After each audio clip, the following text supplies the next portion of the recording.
আসসালামু আলাইকুম সবাইকে। মিডিয়া থেকে আজকের অনলাইন ক্লাসে আপনাদের সবাইকে স্বাগত জানাচ্ছি। আমি ফারিহা রহমান লাবিবা। আজকে আমাদের ক্লাস নেবেন মিনহাজুর রহমান ভাইয়া, এএফএমসি 4th ইয়ার। আমাদের আজকের টপিক পোস্টমর্টেম চেঞ্জেস। ভাইয়া, আপনি আপনার ক্লাস শুরু করতে পারেন।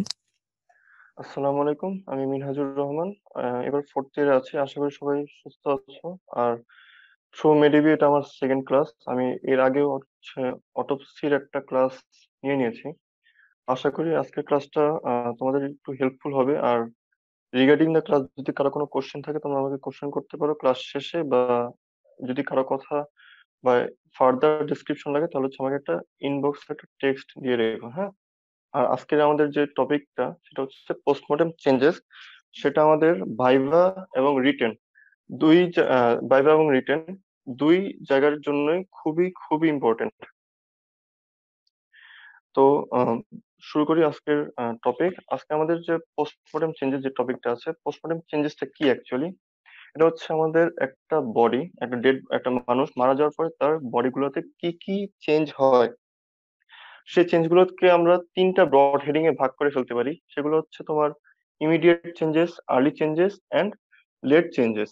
তো হচ্ছে এই তিনটা ব্রড হেডিং এর আন্ডারে যে যে পয়েন্ট গুলো আসবে সেই পয়েন্ট গুলো আজকে আমি ডিসকাস করে যাব। একটু লেন্দি হবে, জাস্ট একটু ধৈর্য সহকারে একটু শুনো।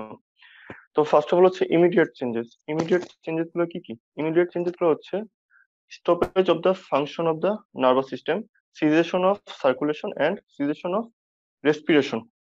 এখন নার্ভাস সিস্টেমের ফাংশন স্টপ হয়ে গেছে, এটা বলতে আমরা বুঝি কি? অ্যাকচুয়ালি বেসিক্যালি বুঝতেছি যে যে ভিকটিম বা যে বডিটা, তার কোনো সেন্স নেই। The subject has no sense. তারপর হচ্ছে তার কোনো সেন্সরি ফাংশন থাকবে না, মোটর ফাংশন থাকবে না। তারপর হচ্ছে তার রিফ্লেক্স যেগুলো সেগুলো লস হয়ে যাবে। তারপর হচ্ছে তার পিপিলটা ওয়াইডলি ডাইলেটেড হবে। তারপর হচ্ছে মাসেলের টনিসিটি থাকবে না। দেন হচ্ছে আসো cessation of the respiration and circulation. আচ্ছা, থার্ড ইয়ারে যখন তোমরা ওয়ার্ডে যেতে, থার্ড ইয়ারে ওয়ার্ডে যখন রেসপিরেটরি সিস্টেম বা কার্ডিওভাস্কুলার সিস্টেম এক্সামিনেশন করতে, তো বেসিক্যালি সেখানে চারটা পয়েন্ট ছিল: inspection, palpation, percussion and auscultation. এখানে তো পারকাশন পয়েন্টটা নাই, তো হচ্ছে আমার ইন্সপেকশন, পালপেশন, অস্কালটেশন এন্ড কিছু স্পেসিফিক টেস্ট আছে। তো ইন্সপেকশনের মধ্যে আমরা কি দেখবো? ইন্সপেকশনের মধ্যে হচ্ছে আমরা দেখবো যে তার কোনো রেসপিরেটরি মুভমেন্ট, মানে চেস্ট ওয়ালটা মুভমেন্ট করতেছে কিনা। তারপর হচ্ছে পালপেশনের মধ্যে আমরা দেখবো যে রেসপিরেটরি মুভমেন্টটা কি অ্যাপ্রিসিয়েট করা যায় নাকি করা যায় না। আর অস্কালটেশনে ডেফিনেটলি হচ্ছে কি রেসপিরেটরি সাউন্ড দেখবো। আর কিছু কিছু টেস্ট আছে, টেস্ট গুলোর নাম জেনে রাখা ভালো যদি ভাইভাতে ধরে। আর টেস্ট গুলোর ডিটেলসে আমি ক্লাস শেষে যদি টাইম থাকে তখন একটু ডিসকাস করে দিব। টেস্ট গুলো কি কি? এটা হচ্ছে feather test, mirror test and Winslow's test. Okay. আর next move on to next point, এটা হচ্ছে stoppage of the circulation. Circulatory system বা কার্ডিওভাস্কুলার সিস্টেম ফাংশন স্টপ করে দিছে, এটা কিভাবে বুঝবো? এটাও সেম, পালপেশন, অস্কালটেশন আর ইন্সপেকশন। ইন্সপেকশনের ক্ষেত্রে তেমন কিছু দেখার নাই, বাট পালপেশনের ক্ষেত্রে আমরা কি পালপেট করব? পালপেশনের ক্ষেত্রে হচ্ছে আমরা radial artery, brachial artery, femoral artery and carotid artery যে পালসেশন গুলো আছে সেগুলো দেখবো। তবে বলে রাখা ভালো, এখানে পালসেশন যদি না পাও তাহলে তোমরা এটা সিউরেস্ট সাইন অফ ডেথ হিসেবে বলবা না। কারণ হচ্ছে অনেক সময় শকের পেশেন্ট, হেমোরেজের পেশেন্ট, সেখানেও আমরা পালসেশনটা পাই না। তো অনেক সময় এটা সাসপেন্ডেড অ্যানিমেশন ক্রিয়েট করে ফেলে। দেন হচ্ছে আমরা অস্কালটেশন করব, হার্টের অস্কালটেশন করব। অস্কালটেশন হচ্ছে আমরা অ্যাপেক্স বিটটা দেখতে পারি, তারপর হচ্ছে হার্ট সাউন্ড গুলো শুনতে পারি, এগুলো। আর কার্ডিওভাস্কুলার সিস্টেমের জন্য কিছু স্পেসিফিক টেস্ট থাকে। স্পেসিফিক টেস্ট গুলো হচ্ছে এখানে মেনশন করে দিচ্ছি। সেগুলো হচ্ছে cut test, diaphanous test, Magnus test, Icard test and heat test. আর সবচেয়ে ইম্পর্টেন্ট যেটা সেটা হচ্ছে ইসিজি। তুমি আর যাই করো, কোন একটা পার্সনটা কি ডেড নাকি এখনো বেঁচে আছে, মৃত নাকি এখনো জীবিত, সেটা অ্যানাউন্স করার আগে তোমাকে একটা ইসিজি মাস্ট করা লাগবে। উইথাউট এন ইসিজি তুমি আহ, কোনো পার্সনকে ডেড অ্যানাউন্স করতে পারবে না। তাহলে কিন্তু দেখা গেছে যে একটা সাসপেন্ডেড অ্যানিমেশন ক্রিয়েট হয়ে যেতে পারে। তো ইসিজি তে কি পাবো? একটা ফ্ল্যাট লাইন পাবো। ওকে, এগুলো ছিল আমার আর্লি সরি ইমিডিয়েট চেঞ্জেস। ঠিক আছে, এখন হচ্ছে আমার নেক্সট ব্রড হেডিং কি ছিল? Early changes. এখানে আমি সবগুলো আর্লি চেঞ্জেস মেনশন করে দিচ্ছি, আর রেড ডিতেও এই আর্লি চেঞ্জ গুলো ছিল। তো আর্লি চেঞ্জেস গুলোতে কেন ইম্পর্টেন্ট? কারণ এগুলো হচ্ছে শর্ট নোট প্লাস ভাইভা, বিশেষ করে শর্ট নোটের জন্য খুবই ইম্পর্টেন্ট। যেমন হচ্ছে ফেসিয়াল প্যালর আছে, তারপর হচ্ছে চেঞ্জেস ইন তারপর হচ্ছে রেটিনাল যে চেঞ্জেস গুলো আছে, তারপর হচ্ছে রাইগর মর্টিস, এগুলো সবগুলোই হচ্ছে রিটেনের জন্য খুবই ইম্পর্টেন্ট। তো আর্লি চেঞ্জেস গুলো, আর যাই করে আর্লি চেঞ্জেস গুলো একটু মাথায় রাখা লাগবে, এটা রেসিডুয়াল নলেজের মধ্যে রাখা লাগবে আর কি। তো হচ্ছে আর্লি চেঞ্জেস ফার্স্টে কি ছিল? ফেসিয়াল প্যালর। একটা মানুষ মারা গেছে, তার মানে হচ্ছে তার কি তার হচ্ছে সার্কুলেটরি সিস্টেমটা কি ফাংশন করা অফ করে দিছে। যেহেতু সার্কুলেটরি সিস্টেম ফাংশন করা অফ করেছে, তার মানে কি তার ব্লাড প্রেশার জিরো। যেহেতু কোনো প্রেশার নাই, তার মানে হচ্ছে কি আমার ফেসিয়াল যে ভেসেলস গুলো আছে, সুপারফিশিয়াল ভেসেলস লাইক ক্যাপিলারি আর স্মল ভেসেলস, ওই ভেসেলস গুলো থেকে যে ব্লাড গুলো আছে, ওই ব্লাড গুলো করে কি লার্জ ভেসেল মানে ডিপ ভেসেল গুলোতে ড্রেন করে ফেলে। দ্যাটস ওয়াই আমি ফেসটা কি পাবো? পেল এন্ড ব্লাডলেস পাবো। এখন কোন কোন ক্ষেত্রে ফেসটা আমি পেল এন্ড ব্লাডলেস পাবো না, মানে এক্সেপশনাল? এক্সেপশনালটা হচ্ছে অ্যাগোনাইজিং ডেথ, আরেকটা হচ্ছে ইন স্ট্র্যাঙ্গুলেশন। কেন এগুলোতে আমি ফেসটা পেল এন্ড ব্লাডলেস পাবো না? কারণ হচ্ছে ওই কেসগুলোতে তোমার ভেনাস রিটার্নটা সামহাও অবস্ট্রাক্টেড হয়ে থাকে। যেহেতু অবস্ট্রাক্টেড হয়ে আছে, এটা ড্রেন করতে পারতেছে না, দ্যাটস মিনস তখন আমি ফেসটা পেল না পেয়ে পাবো কি কনজেস্টেড এন্ড সায়ানোজড। যেহেতু আমি ফেশিয়াল প্যালরকে প্যালর মটিসে বলে, যেহেতু আমি ফেশিয়াল প্যালরের কথা বললাম, ফেশিয়াল প্যালরের সাথে আমি এখানে কন্ট্যাক্ট ফ্ল্যাটেনিং বা কন্ট্যাক্ট প্যালরের কথা একটু আলোচনা করে দিই। যদি এটা আমার মাস্কুলার চেঞ্জের সাথে আলোচনা করা উচিত ছিল, বাট আমি এখানে একটু অ্যাডভান্স ডিসকাস করে দিই। সেটা হচ্ছে কন্ট্যাক্ট ফ্ল্যাটেনিং বা কন্ট্যাক্ট প্যালর। কন্ট্যাক্ট ফ্ল্যাটেনিংটা কি? একটা ডেড বডি সুপাইন পজিশনে ফ্লোরে ফালায় রাখা হয়েছে তাকে। তো এই ডেড বডিটার কোন পোর্শনটা ফ্লোরের সাথে attached? Basically back portion. Back পোর্শনের মধ্যে সবচেয়ে ডিপেন্ডেন্ট পোর্শন কোনটা? একটা হচ্ছে শোল্ডার ব্লেড আর একটা হচ্ছে কি বাটক। তারপর হচ্ছে আরো কিছু কিছু ডিপেন্ডেন্ট পার্ট আছে, লাইক কাফ মাসল, তারপর হচ্ছে হিলটা। তো হচ্ছে ওই এরিয়া গুলাতে তোমার হচ্ছে এরিয়াটা হচ্ছে তুমি পেল পাবা। কেন পেল পাবা? কারণ হচ্ছে এরিয়াটা হচ্ছে কম্প্রেশন ইফেক্টের কারণে ফ্ল্যাট হয়ে যায়। যেহেতু ফ্ল্যাট হয়ে গেছে, ওইখানে ব্লাড ভেসেলস যেগুলো ছিল ওগুলো কম্প্রেসড হয়ে যায়। কম্প্রেসড হওয়ার কারণে যে সুপারফিশিয়াল যে ভেসেলস গুলো ছিল, সেগুলো থেকে ব্লাড পুল আউট হয়ে ডিপ ভেসেলে চলে যায়। দ্যাটস ওয়াই ওই এরিয়া গুলোও আমি পেল এবং ব্লাডলেস পাবো। এটার মেডিকো লিগাল ইম্পর্টেন্সটা কি? এখানে আমি একটা কন্ট্যাক্ট ফ্ল্যাটিং বা কন্ট্যাক্ট প্যালোরের হচ্ছে একটা ফিগার অ্যাড করে দিছি। তোমরা দেখতে পাচ্ছ যে ডিপেন্ডেন্ট পার্ট গুলোতে হচ্ছে পেল কালার হয়ে গেছে। তার মানে কি এখানে হচ্ছে ব্লাডটা নাই, ব্লাডটা পুল আউট হয়ে ডিপ ভেসেলস এর দিকে চলে গেছে। তো এটা মেডিকো লিগাল ইম্পর্টেন্সটা কি? এটা মেডিকো লিগাল ইম্পর্টেন্স বুঝাই যাচ্ছে যে এটা আমি position of the dead body আমি জানতে পারি। ডেড বডিটা কোন পজিশনে ছিল মারা যাওয়ার পরে, সেটা আমি জানতে পারি, আর কিছুই না। দেন হচ্ছে আমাদের নেক্সট পয়েন্ট ছিল চেঞ্জেস ইন দ্য স্কিন। স্কিনে কি কি চেঞ্জেস হয়? স্কিনটা হচ্ছে তোমার পেল হয়ে যাবে, অ্যাশি হোয়াইট হয়ে যাবে, আর স্কিনের যে ইলাস্টিসিটি আছে সেটা শেষ হয়ে যাবে, মানে লস হয়ে যাবে। তো লিপস এর ক্ষেত্রে কি কি চেঞ্জটা হয়? লিপসটা হচ্ছে তোমার ব্রাউন হয়ে যাবে, ড্রাই হয়ে যাবে, হার্ড হয়ে যাবে। তা এটা ছিল স্কিনের চেঞ্জেস। আর হচ্ছে আরেকটা হচ্ছে আমার ফেসিয়াল চেঞ্জেস গুলো। এবার সবচেয়ে ইম্পর্টেন্ট যেটা, সেটা হচ্ছে cooling of the dead body. আমাদের নেক্সট পয়েন্ট ছিল cooling of the dead body. Early changes এর নেক্সট পয়েন্ট ছিল cooling of the dead body. এই কুলিং অফ দ্য ডেড বডিকে আমরা অ্যালগোর মর্টিস বা চিল অফ ডেড বডি। এখন এই cooling of the dead body এটা শর্ট নোটে ইনভেরিয়েবলি আসে ফরেনসিক মেডিসিনে। তবে একটা কথা বলে দিই, ফরেনসিক মেডিসিনে যখন শর্ট নোট লিখবে তোমরা, শর্ট নোটটাকে ট্রাই করবা চারটা ভাগে ভাগ করে নেওয়ার। চারটা ভাগ কি? প্রথম ভাগে থাকবে হচ্ছে এটার ডেফিনিশন অথবা অ্যানাদার নেম, যদি এরকম থাকে তাহলে হচ্ছে প্রথম ভাগে ওটা মেনশন করে দিবা। সেকেন্ড ভাগে মেনশন করবা হচ্ছে মেকানিজম অথবা প্যাথোফিজিওলজি। থার্ড ভাগে হচ্ছে তোমার রিজন, ফ্যাক্টরস, আউটকাম, মানে রেজাল্ট, ওগুলো হচ্ছে থার্ড পোর্শনে মেনশন করবা। আর ফোর্থ পার্টে তুমি একটা ফিগার অ্যাড করে ট্রাই করবা অথবা একটা গ্রাফিক্যাল রিপ্রেজেন্টেশন দেওয়ার ট্রাই করবা। এখন cooling of the dead body, এটাকে শর্ট নোটে তোমার অনেক সময় দিয়ে দেয় যে write a short note on algor mortis. এটা প্রফেও আসে, বাইবাতেও ধরে অ্যালগোর মর্টিস। তো এটা কি অ্যাকচুয়ালি, এটা কেন কেন হচ্ছে? বেসিক্যালি আমাদের মারা যাওয়ার পরে আমাদের সকল প্রকার ফিজিক্যাল, কেমিক্যাল আর মেটাবলিক ফাংশন সেটা কি স্টপ হয়ে যায়। যেহেতু এই ফাংশন গুলো স্টপ হয়ে গেছে, তার মানে কি কোনো আমার হিট জেনারেশন হচ্ছে না। একে তো হিট জেনারেশন হচ্ছে না, তারপর হচ্ছে আবার হিট লসও হচ্ছে। হিট লস কিভাবে হচ্ছে? Conduction, convection, radiation and evaporation of fluid. Heat loss হচ্ছে, হিট জেনারেশন হচ্ছে না। এই দুই প্রসেস মিলে একসাথে হচ্ছে আমার কি cooling of the dead body করে, মানে হচ্ছে ডেড বডির টেম্পারেচারটা গ্রাজুয়ালি ডিক্রিজ করে দেয়। আর আমি বলছিলাম যে একটা গ্রাফিক্যাল রিপ্রেজেন্টেশন বা ফিগার দেওয়া ট্রাই করবা। তো এই cooling of the dead body, তো আমি যদি এটাকে গ্রাফিক্যালি রিপ্রেজেন্ট করতে চাই, তো হচ্ছে আমি গ্রাফটা সিগময়েড ইন প্যাটার্ন পাবো, মানে সিগময়েড শেপ পাবো। আমি এখানে তীর চিহ্ন দিয়ে বুঝে অ্যালগোর একটা ফিগার গ্রাফ দেখাইছি, দেখো ডট ডট চিহ্ন দেওয়া, রেড কালার ডট ডট চিহ্ন দেওয়া। এই গ্রাফটা কেন সিগময়েড শেপ হলো, কেন হাইপারবোলিক বা প্যারাবোলিক হলো না, এটা ভাইভাতে যারা হচ্ছে অনার্স মার্ক পাওয়ার চান্স আছে তাদেরকে অনেক সময় ধরে যে কেন এই অ্যালগোর মর্টিসের গ্রাফটা সিগময়েড শেপ। তো দুইটা কারণে অ্যালগোর মর্টিসের গ্রাফটা হচ্ছে সিগময়েড শেপ হয়। একটা হচ্ছে রেসিডুয়াল এনজাইমেটিক অ্যাক্টিভিটি, আর দুই নাম্বারটা হচ্ছে মারা যাওয়ার সাথে সাথে কিন্তু আমাদের বডি টোটালি হিট লস করে না, কিছুক্ষণ হচ্ছে হিটটা রিটেইন করে রাখে।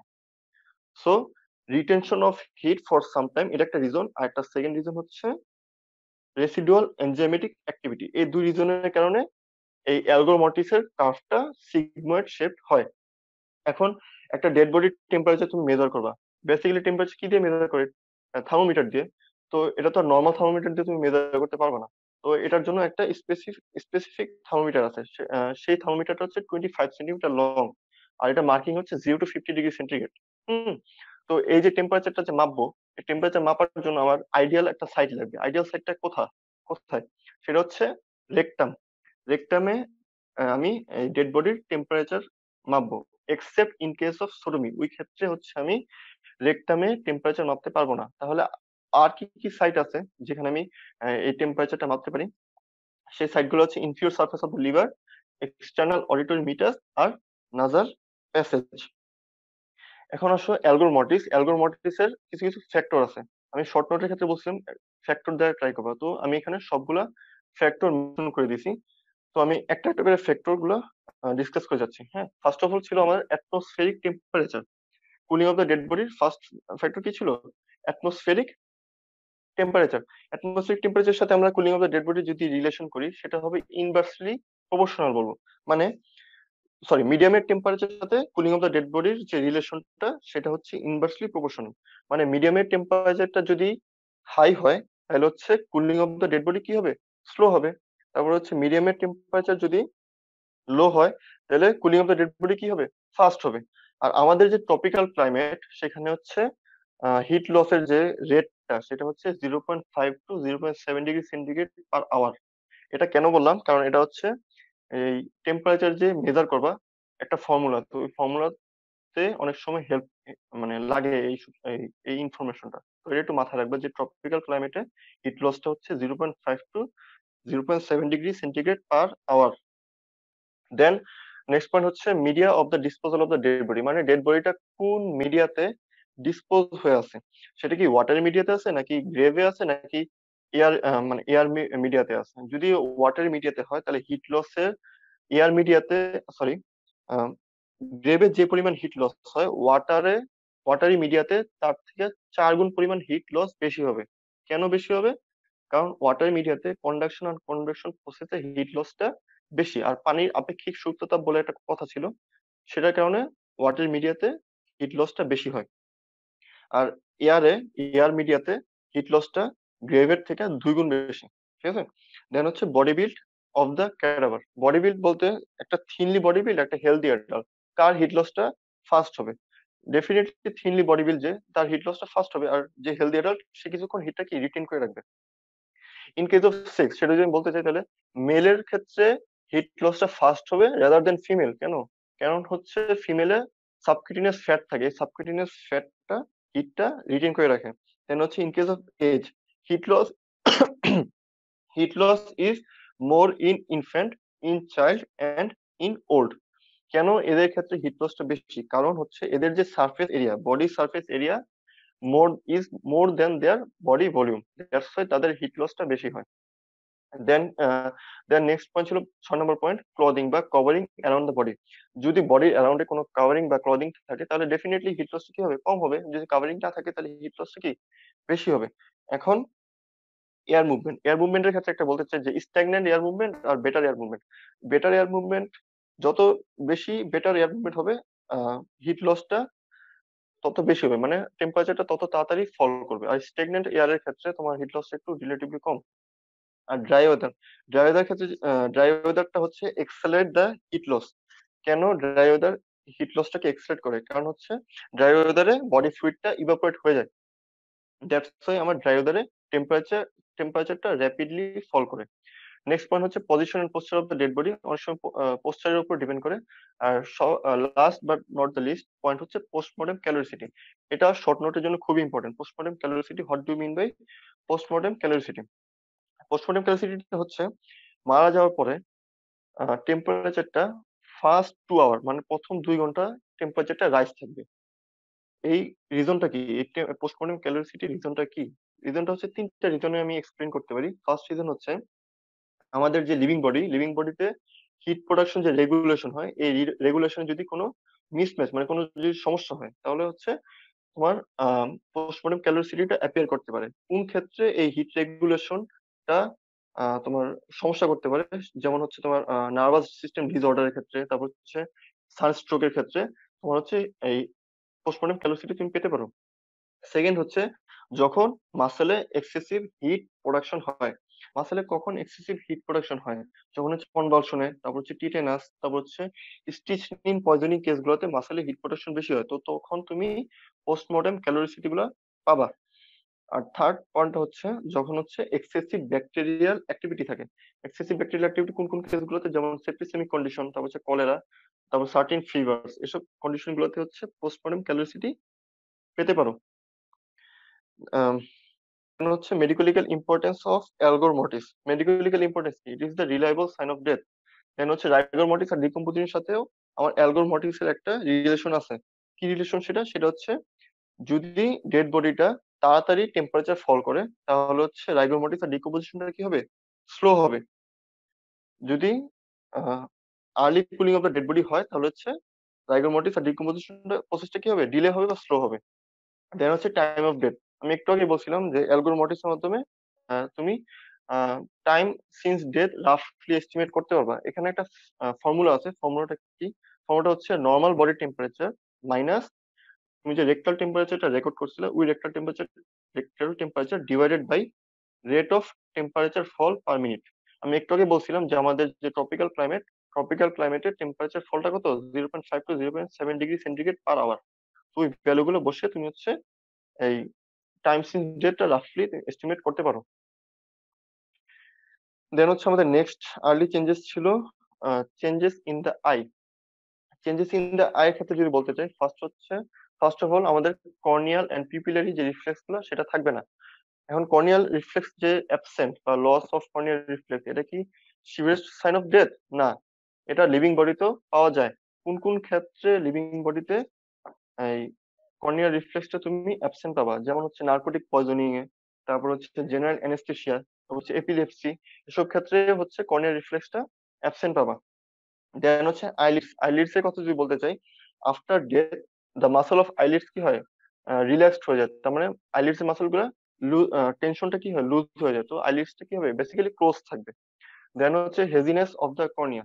হেজিনেস বা অপোসিটি অফ দ্য কর্নিয়া, এটাও আমি লিভিং বডিতে কোনো কোনো ক্ষেত্রে সার্টেন ডিজিজে পাইতে পারি। কোন কোন ক্ষেত্রে? সেটা হচ্ছে কলেরা বা ওয়েস্টিং ডিজিজ। ওইটা নিয়ে বদার্ড হওয়া লাগবে না। কিন্তু হেজিনেস অফ দ্য কর্নিয়া এটা কেন হয়? বেসিক্যালি হচ্ছে তোমার ড্রাই কনজাংটিভা, তারপর হচ্ছে তোমার স্ক্লেরাটা ড্রাই হয়ে যাওয়ার কারণে হচ্ছে এই হেজিনেসটা অ্যাপিয়ার করে। এখন হেজিনেসটা কোথাও কোথাও আহ, দেরিতে অ্যাপিয়ার করতে পারে, কোথাও কোথাও ফাস্ট অ্যাপিয়ার করতে পারে। এখন কোন ক্ষেত্রে দেরিতে অ্যাপিয়ার করবে, কোন ক্ষেত্রে ফাস্ট অ্যাপিয়ার করবে? দেরিতে অ্যাপিয়ার করবে যদি তোমার in case of first 2 hours এ যদি তোমার আইলিডসটা যদি ক্লোজ থাকে, তাহলে হচ্ছে মিনিমাম 2 ঘন্টা লাগবে এই হেজিনেসটা অ্যাপিয়ার করতে। আর যদি আইলিডসটা ওপেন থাকে for a several hours after death, আইলিডসটা ওপেন ছিল, তাহলে কি হবে? একে তো ড্রাইং হচ্ছে, তারপর হচ্ছে আবার যে আমাদের মিউকাস, তারপর হচ্ছে যে ডেব্রিস গুলো ছিল, এগুলো করে কি স্ক্লেরাতে অ্যাকুমুলেট করে এগুলো একটা ইয়েলো ট্রায়াঙ্গেল ফর্ম করে। হুম। যেহেতু এটা ট্রায়াঙ্গেল বললাম, হেভিনেস অফ দ্য কর্নিয়ার ক্ষেত্রে আরেকটা পয়েন্ট বলে দিই এখানে।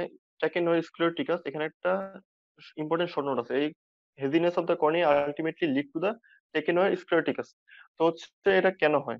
এই যে আমি একটু আগে বললাম যে ইয়েলো ট্রায়াঙ্গেল ফর্ম করলো প্রত্যেক চোখে, আইরিশের প্রত্যেক চোখে আইরিশের দুই পাশে স্ক্লেরাতে দুইটা দুইটা করে টোটাল 4টা এরকম ট্রায়াঙ্গেল ফর্ম হবে। ট্রায়াঙ্গেলের অ্যাপেক্সটা থাকবে medial and lateral canthus of the eyeball, আর এই ট্রায়াঙ্গেলের বেসটা থাকবে আইরিশের দিকে। এই ইয়েলো ট্রায়াঙ্গেলটা যতই সময় যেতে থাকবে ততই কি হবে, কালারটা চেঞ্জ করতে থাকবে। একটা সময় ব্রাউন হয়ে যাবে এবং 3-4 ঘন্টা পরে সেটা কি হয়ে যাবে, ব্ল্যাক হয়ে যাবে, এবং সেটাকেই আমরা টেকিনয়েড স্ক্লেরোটিকাস বলি। এটা খুবই ইম্পর্টেন্ট একটা শর্ট নোট। হ্যাঁ, আর এটা কেন মেডিকেলিক্যালি ইম্পর্টেন্ট, কারণ হচ্ছে এই যে টেকনোয়েড স্ক্লেরোটিক্স এটার উপরে হচ্ছে ডাস্ট সেটেল হয়ে সারফেসটা কি রিঙ্কেল হয়ে যায়, তো একটা পোস্টমর্টম আর্টিফ্যাক্ট অ্যাপিয়ার করে, অনেক সময় কনফিউশন ক্রিয়েট করে যে এটা কোনো ইনজুরির কারণে হয়েছে কিনা বা অন্য কোনো কারণে হয়েছে কিনা। এখানে ফিগার আমি টেকনোয়েড স্ক্লেরোটিক্স এটা হচ্ছে দেখা দিয়েছে। আর সেকেন্ড যে ফিগারটা সেটা হচ্ছে হেজিনেস অফ দ্য কর্নিয়ার, মানে অকুলার ক্লাউডিং এর। সেকেন্ড হচ্ছে shape of the pupil. Second point হচ্ছে আই চেঞ্জেস।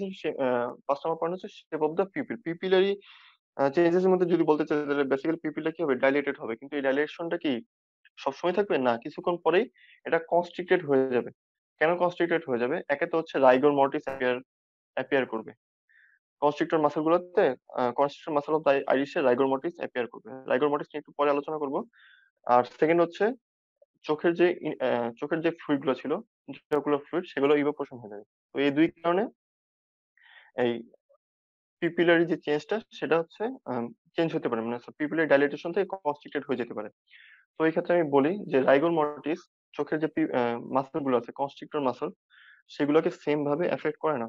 কোনো কোনো চোখে দেখা গেছে বাম চোখে তাড়াতাড়ি এফেক্ট করলো, ডান চোখে একটু স্লোলি এফেক্ট করলো। তারপর হচ্ছে ডান ডান চোখে তাড়াতাড়ি ডিসঅ্যাপিয়ার করলো, বাম চোখে একটু ডিলে করে ডিসঅ্যাপিয়ার করলো। তো ওই ক্ষেত্রে অনেক সময় পিপিলটা চোখে আমি বেশি ডাইলেটেড পাবো, আরেক চোখে হচ্ছে একটু কম ডাইলেশন পাইতে পারি। তো ওই ক্ষেত্রে আহ, কোনো মিসআন্ডারস্ট্যান্ডিং এর দরকার নাই যে এটা কি কোনো রিজনে বা কোনো প্যাথোজেনেসিস কারণে হচ্ছে কিনা। পিপিলের চেঞ্জেস এটা নর্মাল, এটা হয় রাইগর মোটিফের কারণে। আর এই পিপিলের কথা যেহেতু বলতে, তাহলে আরেকটা ইনফরমেশন দিয়ে দিই। আমাদের পিপিলটা মারা যাওয়ার 1 ঘন্টা পর্যন্ত, অ্যাট্রোপিন আর এসাসিনের প্রতি রেসপন্স শো করে। ঠিক আছে? 1 ঘন্টা পর আর অ্যাট্রোপিন অ্যাসাসিনের প্রতি কোনো রেসপন্স শো করবে না। তো কেউ যদি বলে যে না, ওই বডি ভিকটিমের তো অ্যাট্রোপিনের প্রতি রেসপন্স শো করতেছে, তার মানে কি এটা একটা লিভিং বডি? না, সেটা লিভিং বডি না, সেটাও ডেড বডি হইতে পারে। তো ওই ক্ষেত্রে অন্য আমার প্রসিডিউর চেক করা লাগবে। দেন হচ্ছে এই শেপ অফ দ্য পিপিল, তুমি এটা লিভিং বডির ক্ষেত্রে তুমি কখনো প্রেসার ক্রিয়েট করে চেঞ্জ করতে পারবে না, কিন্তু ডেড বডির ক্ষেত্রে তুমি প্রেসার বাই হ্যান্ড, মানে হাত দিয়ে প্রেসার দিয়ে তুমি এটা চেঞ্জ করতে পারবে। অনেক সময় পলিগোনালও হয়ে যায় পিপিল, ইলিপ্টিক্যাল হয়ে যায়। তো পিপিলের শেপটা চেঞ্জ হয়ে যেতে পারে।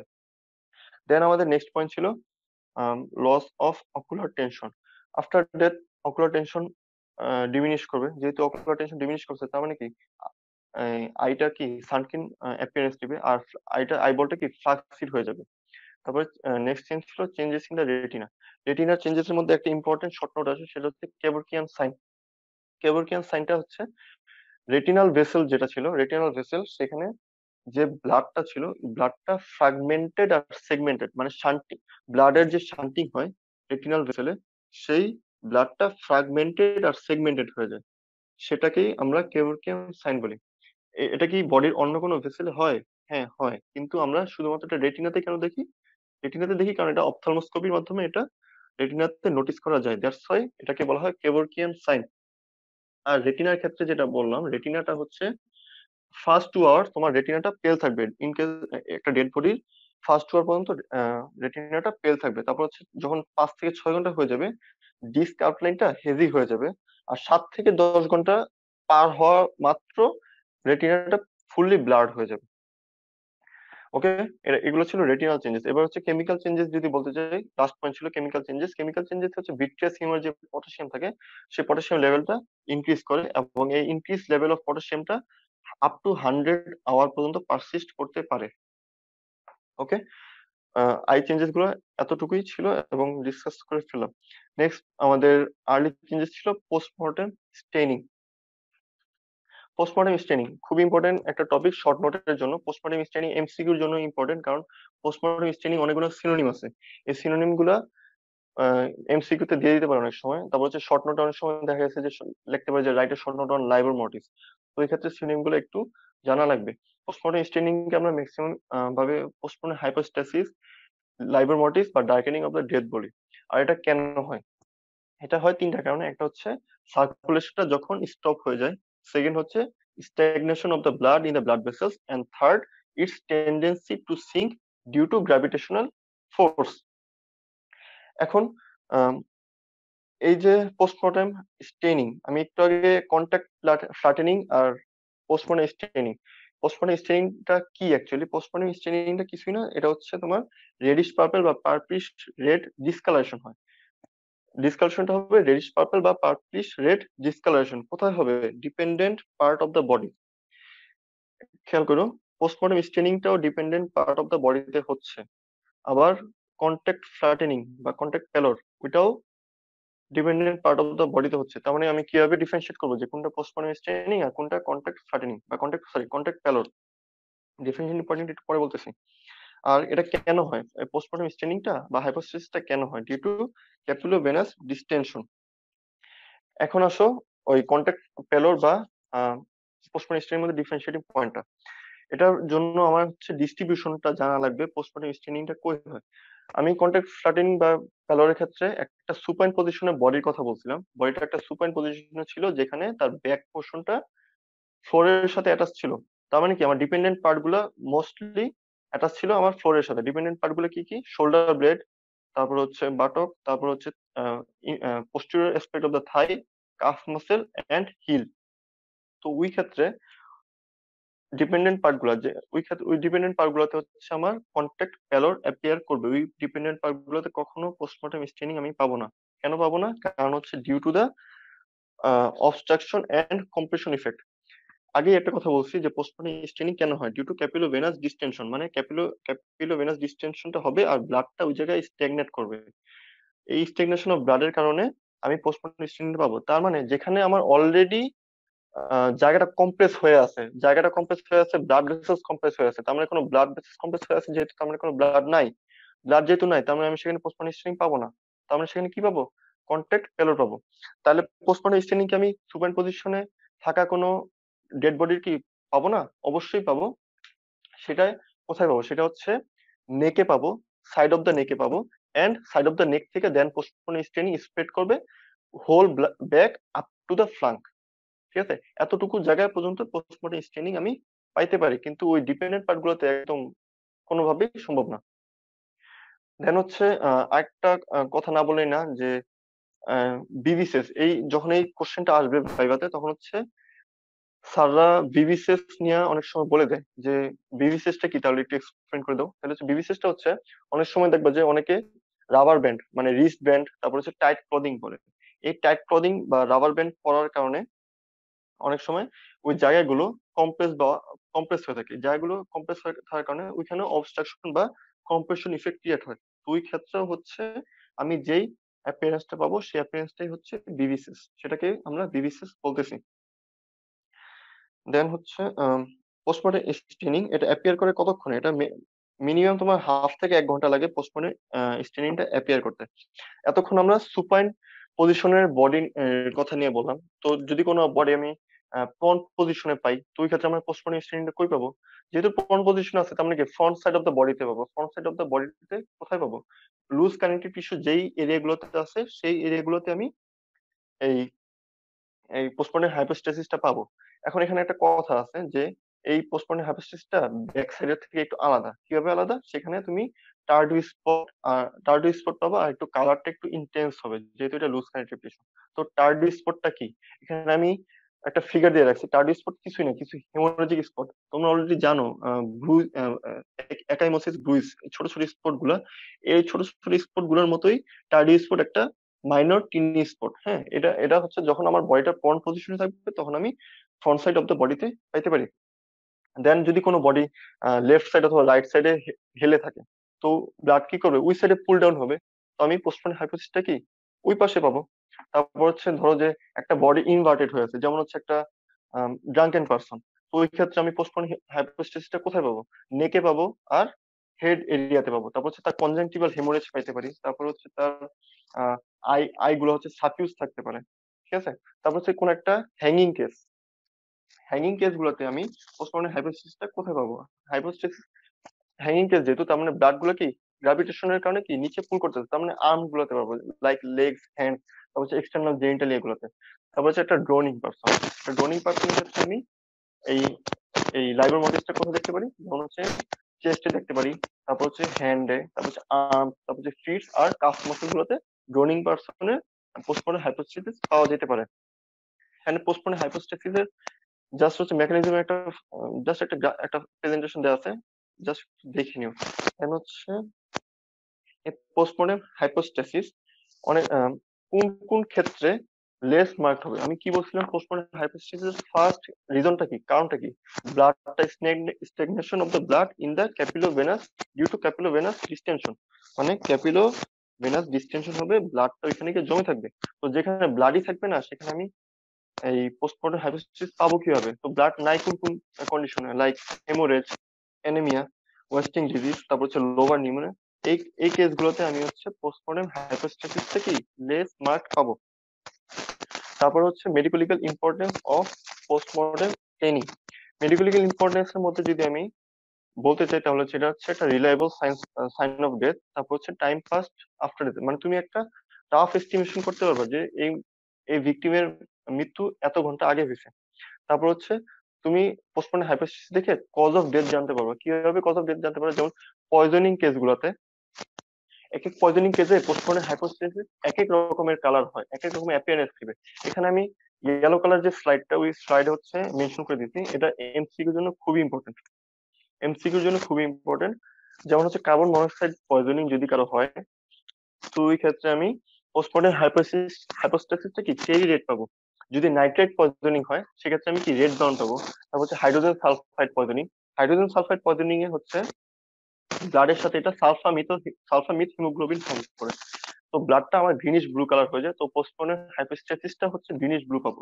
তারপর হচ্ছে কোল্ড এক্সপোজারে যদি কোনো বডি হয় সেক্ষেত্রে আমি কি এটা ব্রাইট ব্রাইট রেড পাবো। ঠিক আছে, দেন হচ্ছে 4 নম্বর মেডিকেল লিগ্যাল ইম্পর্টেন্স, সেটা হচ্ছে আমি পজিশন অফ ডেথ জানতে পারি, যে বডিটা মারা যাওয়ার সময় কোন পজিশনে ছিল। আর পোস্টমর্টম স্টেজিং নিয়ে যে একটা সবচেয়ে ইম্পর্টেন্ট কনফিউশন ক্রিয়েট হয় সেটা হচ্ছে ব্রুইজের সাথে অনেক সময় কনফিউশন ক্রিয়েট হয়, সেটা কনজেশনের সাথে কনফিউশন ক্রিয়েট হয়। তারপর হচ্ছে পোস্টমর্টেম হাইপোস্টেটিক কনজেশনের সাথে অনেক সময় কনফিউশন ক্রিয়েট হয়। এখন হাইপোস্টেটিক কনজেশন জিনিসটা কি? হাইপোস্টেটিক কনজেশন জিনিসটা হচ্ছে যখন ভিকটিম আমার সার্কুলেটরি, যখন ভিকটিম আমার সার্কুলেটরি ফেলোরের কারণে মারা যায়। তো সার্কুলেটরি ফেলোর গুলো কি কি? সার্কুলেটরি ফেলোর গুলো যেমন হচ্ছে কনজেস্টিভ কার্ডিয়াক ফেলোর, তারপর হচ্ছে অ্যাসফিক্সিয়া, কলেরা, টাইফয়েড, তারপর হচ্ছে টিবি বা ইউরেমিয়া। এসব কেসগুলোতে হচ্ছে আমি এই হাইপোস্টেটিক কনজেশন পাইতে পারি, যেটা কিনা আমার পোস্টমর্টম হাইপোস্টেসিসের সাথে কনফিউশন ক্রিয়েট করে। ওই ক্ষেত্রে আমি কিভাবে বুঝবো যে এটা হাইপোস্টেটিক কনজেশন নাকি পোস্টমর্টম হাইপোস্টেসিস? সেক্ষেত্রে আমি ভিকটিমের যে রিলেটিভ আছে তার থেকে প্রপার হিস্ট্রি নিব, যে ভিকটিম এই এই ডিজিজ গুলো বা এই কেস গুলোতে সাফার করতেছিল কিনা। কি case? Asphyxia, congestive cardiac ফেলোর, cholera, typhoid, TB বা ইউরেমিয়া। দেন হচ্ছে আহ, এটা পোস্টমর্টম হাইপোস্টেসিস আর ব্রুইস, এই দুইটা অনেক সময় কনফিউজ হয়ে যায়। কিভাবে বুঝবা যে এটা পোস্টমর্টম হাইপোস্টেসিস আর কিভাবে বুঝবা এটা ব্রুইস? ফার্স্ট অফ অল আমি বলে দিই, এটা হচ্ছে তুমি মানে খালি চোখে দেখবা যে সারফেসটা কি এলিভেটেড আছে নাকি নাই। যেমন পোস্টমর্টেম হাইপোস্টেসিসের তোমার সারফেসটা কখনো এলিভেটেড থাকবে না, কিন্তু ব্রুইজের ক্ষেত্রে সারফেস এরিয়াটা এলিভেটেড থাকবে। তারপর হচ্ছে পোস্টমর্টেম হাইপোস্টেসিস যে বর্ডারটা, যে মার্জিনটা হবে কি শার্প আর ক্লিয়ারলি ডিফাইন্ড। পোস্টমর্টেম হাইপোস্টেসিস মার্জিনটা তুমি শার্পলি ডিফাইন করতে পারবে, কিন্তু ব্রুইজের মার্জিনটা তুমি হচ্ছে ডিফিউজ মার্জিন পাবা। তারপর হচ্ছে কালারের ক্ষেত্রে যদি বলি তাহলে পোস্টমর্টম হাইপোস্টেসিস এর জেনারেল একটা কালার হচ্ছে ব্লুইশ আর রেডিশ পার্পল কালার হবে। অন্য কোনো কালার নিতে পারে, কিন্তু এটা ডিপেন্ড করবে কিসের উপর? ভিকটিম কোন কারণে মারা গেছে সেটার উপর। কিন্তু ব্লুইজের যে কালারটা সেটা কখনো স্ট্যাটিক হবে না, কারণ এটা গ্রাজুয়ালি টাইমের সাথে চেঞ্জ হইতেই থাকবে। আর পোস্টমর্টম স্টেনিং এর কজ আর ব্লুইজের কজ হচ্ছে যে একটা ডিফারেন্স করতে পারো। যেমন পোস্টমর্টম স্টেনিং কজ হচ্ছে ক্যাপিলোভেনাস ডিস্টেনশন, আর ব্লুইজের কজ কি এক্সট্রাভেশন অফ ব্লাড। ঠিক আছে। আর পোস্টমর্টম স্টেনিং এর নেচার অফ চেঞ্জটা কি হবে? এটা হবে পোস্টমর্টম চেঞ্জ, এটা কখনো অ্যান্টিমর্টম হবে না। কিন্তু ব্রুইজটা কিন্তু অ্যান্টিমর্টম ব্রুইজ হইতে পারে। আর মেডিকেলিক্যাল ইম্পর্টেন্সটা কি? মেডিকেলিক্যাল ইম্পর্টেন্সটা হচ্ছে time and position of the dead body can be known through postmortem hypostasis. আর বুঝের মাধ্যমে তুমি নেচার অফ দ্য ইনজুরি আর কোন টাইপের উইপন ইউজ হয়েছে সেটা জানতে পারবা। ঠিক আছে, এটা গেল। আর হচ্ছে পোস্টমর্টেম স্টেনিং আর কনজেশন। কনজেশনের সাথে পোস্টমর্টেম স্টেনিং অনেক সময় কনফিউশন ক্লিয়ার করে। যেমন তাহলে ডিফারেন্সিয়েট কিভাবে করবা পোস্টমর্টেম স্টেনিং আর কনজেশনের মধ্যে? সেটা হচ্ছে পোস্টমর্টেম স্টেনিং এর সিচুয়েশন মানে প্লেসটা, এটা হচ্ছে ডিপেন্ডেন্ট পার্ট অফ দ্য অর্গানে হবে। আর কনজেশনটা কোথায় হবে? কনজেশনটা হবে তোমার whole part of the organ or affected affected পার্টটাতে। হ্যাঁ, আর পোস্টমর্টেম স্টেনিং কি তুমি কোনো সোয়েলিং বা ইডিমা পাবা? পাবা না, কিন্তু কনজেশনে তুমি পাইতেও পারো। ঠিক আছে, আর কজ দিয়ে একটা করতে পারো, যেমন হচ্ছে পোস্টমর্টেম স্টেনিং এর কজ কি? ক্যাপিলোভেনাস ডিসটেনশন। আর কনজেশনের কজ কি হতে পারে? Due to some pathology in organ. Congestion অনেক সময় প্যাথোলজিক্যাল অর্গানের প্যাথোলজির কারণে কনজেশন হয়ে যায়, যেমন ব্লাড ফ্লো বা ব্লাড সার্কুলেটরি সিস্টেমটা যদি অবস্ট্রাক্টেড থাকে বা হেস্টেন্ড হয়, তো ওই ক্ষেত্রে কনজেশন পাইলেও পাইতে পারো। এখন একটা আহ, এই শর্ট নোট আসে, what do mean by internal hypostasis. Internal হাইপোস্টাসিসটা হচ্ছে তোমার আমাদের যে ইন্টারনাল অর্গান গুলো আছে, হাইপোস্টাসিসটা কি ওই ইন্টারনাল অর্গান গুলোর ডিপেন্ডেন্ট পার্টে অ্যাপিয়ার করবে। হ্যাঁ, যখন একটা পার্সন সুপাইন পজিশনে, বডিটা যখন সুপাইন পজিশন আছে, তো হাইপোস্টাসিস তাহলে বেসিক্যালি কোথায় অ্যাপিয়ার করবে? যেমন হচ্ছে যদি আমি মাথার ক্ষেত্রে চিন্তা করি, তাহলে সেব্রামের মানে হচ্ছে তোমার পোস্টেরিয়র পোর্শনে, সেরেবেলামের পোস্টেরিয়র পোর্শনে। তারপর হচ্ছে লাংসে যদি অ্যাপিয়ার করে, সেটা কোথায় যাবে? Dorsal portion of the lungs. তারপর হচ্ছে স্টোমাকের ক্ষেত্রে posterior of the wall of the stomach. তারপর হচ্ছে লিভারের ক্ষেত্রে আসবে dorsal portion of the liver. কিডনির ক্ষেত্রেও same, kidney, intestine, pelvic cavity, এগুলোর ক্ষেত্রেও সেম ডর্সাল পোর্শনেই অ্যাপিয়ার করবে। মানে হচ্ছে যেটা ডিপেন্ডেন্ট পার্ট সেখানে গিয়ে হাইপোস্টাসিসটা কি অ্যাপিয়ার করবে। এটা ছিল পোস্টমর্টম স্টেনিং নিয়ে ডিসক্রিপশন। আচ্ছা, নিচের যে একটা ফিগার দেওয়া আছে, এটা হচ্ছে চেরি 2 নম্বর ফিগারটা। এটা হচ্ছে কার্বন মনোক্সাইড পয়জনিং, এরকম চেরি রেড ডিসকালারেশন পাবা। ওকে, এবার হচ্ছে নেক্সট আমাদের নেক্সট স্লাইড হচ্ছে মাসকুলার চেঞ্জেস। আমাদের নেক্সট আর্লি চেঞ্জেস ছিল মাসকুলার চেঞ্জেস। মাসকুলার চেঞ্জেসকে আমরা 3টা স্টেজে ভাগ করতে পারি। কি কি 3টা স্টেজ? একটা হচ্ছে প্রাইমারি ফ্লাক্সিডিটি বা প্রাইমারি রিল্যাক্সেশন, 2 নম্বর দেন হচ্ছে রাইগর মর্টিস, দেন হচ্ছে সেকেন্ডারি ফ্লাক্সিডিটি। এখন প্রাইমারি ফ্লাক্সিডিটি, প্রাইমারি ফ্লাক্সিডিটিটা কি? মানে প্রাইমারি পুরা সবকিছু রিল্যাক্সড হয়ে যাবে।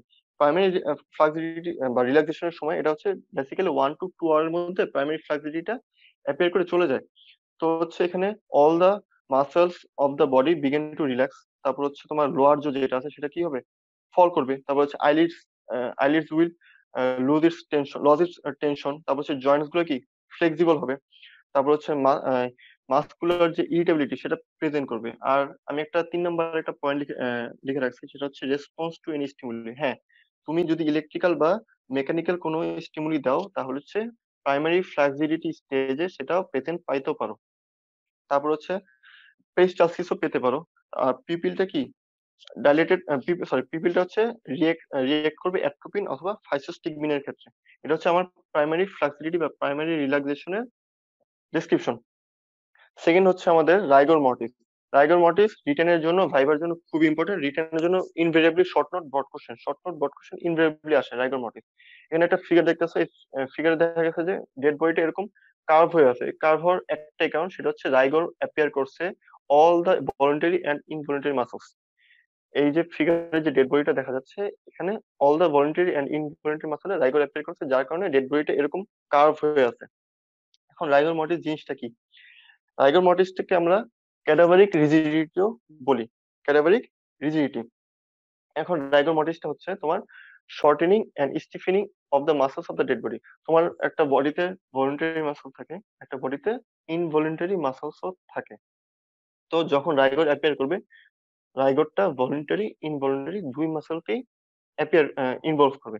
তো যখনই ইনভলভ করবে, সেই মাসলগুলো কি হয়? কন্ট্রাক্টেড হয়ে যায় for a short period of time. তো দ্যাটস ওয়াই সেটা হচ্ছে আমার, সেটাকেই আমার রাইগর মর্টিসটা বলে। এখন যেটা সবচেয়ে ইম্পর্টেন্ট আর সবচেয়ে কনফিউজিং, সেটা হচ্ছে pathophysiology of the rigor mortis. Pathophysiology বোঝানোর আগে আমি একটা ফিজিওলজি আর বায়োকেমিস্ট্রি থেকে একটুখানি টাচ দিয়ে দিই। যে আমাদের যে স্কেলেটাল মাসল মানে ভলিন্টারি মাসল গুলো কি কতগুলা লং লং ফাইবারের বান্ডেল নিয়ে তৈরি, রাইট? এই প্রত্যেকটা ফাইবার কি মায়োফাইব্রিল নিয়ে তৈরি। এই মায়োফাইব্রিল গুলো আবার অ্যাক্টিন আর this myofibrils are also composed of actin and myosin. অ্যাক্টিনটা হচ্ছে আমার থিন ফিলামেন্ট আর মায়োসিনটা হচ্ছে থিক ফিলামেন্ট, রাইট? আর এই দুইটার কম্বিনেশন ফর্মটাকে কি বলা হয়? অ্যাক্টোমায়োসিন। এটা ছিল ফিজিওলজির পার্ট। এখন যখন মাসল কন্ট্রাক্ট করে, তোমরা ফিগারে দেখতেছো একটা রিল্যাক্সড মাসলের ফিগার দেওয়া, একটা কন্ট্রাক্টেড মাসলের ফিগার দেওয়া, একটা হচ্ছে মাসলস ইন রাইগরের একটা ফিগার দেওয়া। তো আমি লেমেনদের ভাষায় বলি, যখন অ্যাক্টিন আউটওয়ার্ডলি মুভ করে, তো লেমেনদের ভাষায় বললাম অ্যাক্টিনটা আউটওয়ার্ডলি মুভ করে তখনটা কি মাসলটা রিল্যাক্স। যখন অ্যাক্টিন ইনওয়ার্ডলি মুভ করে, স্লাইডিং মুভমেন্টের মাধ্যমে যখন ইনওয়ার্ডলি মুভ করে, তখন কি মাসলটা কি কন্ট্রাক্টেড হয়, রাইট? এই যে মাসল কন্ট্রাকশন হচ্ছে, রিল্যাক্সেশন হচ্ছে, আমার এখানে ফুয়েলটা কি? আমার ফুয়েলটা হচ্ছে এটিপি। ওকে, এই এটিপি যে জেনারেটটা হচ্ছে মাসেলে, এটিপি জেনারেট হচ্ছে কোন কোন প্রসেসে জেনারেট হচ্ছে? তিনটা প্রসেসে, phosphagen system, glycogen lactic acid system, aerobic system.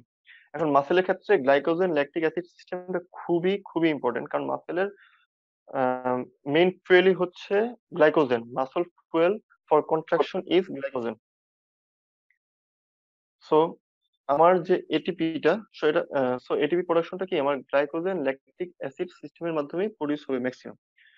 তো এই ক্ষেত্রে এটিপি থেকে যে এডিপি হয়, এটিপি থেকে এডিপি কনভার্সন হওয়ার সময় সেটা সেটা থেকে একটা ইনঅর্গানিক ফসফেট রিলিজ হয়। এই এটিপি থেকে এডিপি হলো, সেটাকে আমরা কি বলি? ডিফসফোরাইলেশন। একটা ফসফেট ইনঅর্গানিক রিলিজ হয়। এই ইনঅর্গানিক ফসফেটটার কাজটা কি? ইনঅর্গানিক ফসফেটটা গিয়ে ফসফোরাইলেশন রিঅ্যাকশনে গিয়ে ইনভলভ হয়ে যায়। এই ফসফোরাইলেশন রিঅ্যাকশনটা কি করে? এই ইনঅর্গানিক ফসফেটটাকে তুমি একটা দেয়াশলাই মানে একটা ম্যাচের কাঠি ভাবতে পারো। আর আমার ফুয়েলটা কি? ফুয়েলটা হচ্ছে মাসল গ্লাইকোজেন। তো হচ্ছে এই ইনঅর্গানিক ফসফেটটা যখন ফসফোরাইলেশন রিঅ্যাকশনে ইনভলভ হয়, সেটা করে কি মাসল ফুয়েল গ্লাইকোজেনটাকে ল্যাকটিক অ্যাসিডে কনভার্ট করে দেয়। এই গ্লাইকোজেন থেকে ল্যাকটিক অ্যাসিডে কনভার্ট করার সময় আমার এনার্জিটা মানে রিলিজ হয়। এই রিলিজড এনার্জিটাই আমার মাসল কন্ট্রাকশন আর রিল্যাক্সেশনে হেল্প করতেছে। ওকে, এটা ছিল ফিজিওলজি আর হচ্ছে বায়োকেমিস্ট্রি পার্ট। আমি এখনো প্যাথোফিজিওলজিতে যাইনি। তো হচ্ছে আফটার ডেথ কি হয়? আমার সার্কুলেটরি সিস্টেম কিন্তু অলরেডি স্টপ। আচ্ছা, একটা কথা, এই যে ল্যাকটিক অ্যাসিডটা মাসেলে প্রডিউস হইলো, মাসেলে ল্যাকটিক অ্যাসিডটা কি জমা থাকবে? না, কখনোই জমা থাকবে না। কারণ মাসেলে যদি ল্যাকটিক অ্যাসিড অ্যাকুমুলেট করে, তো মাসেল ক্রাম্প হইতে পারে। তো ওই ক্ষেত্রে ল্যাকটিক অ্যাসিডটা থ্রো থ্রো সার্কুলেটরি সিস্টেম সেটা আবার লিভারে যাবে। লিভারে গিয়ে ল্যাকটিক অ্যাসিডটা গ্লুকোজ থেকে গ্লাইকোজেনে কনভার্ট হবে এবং আবার মাসেলে গিয়ে জমা হবে।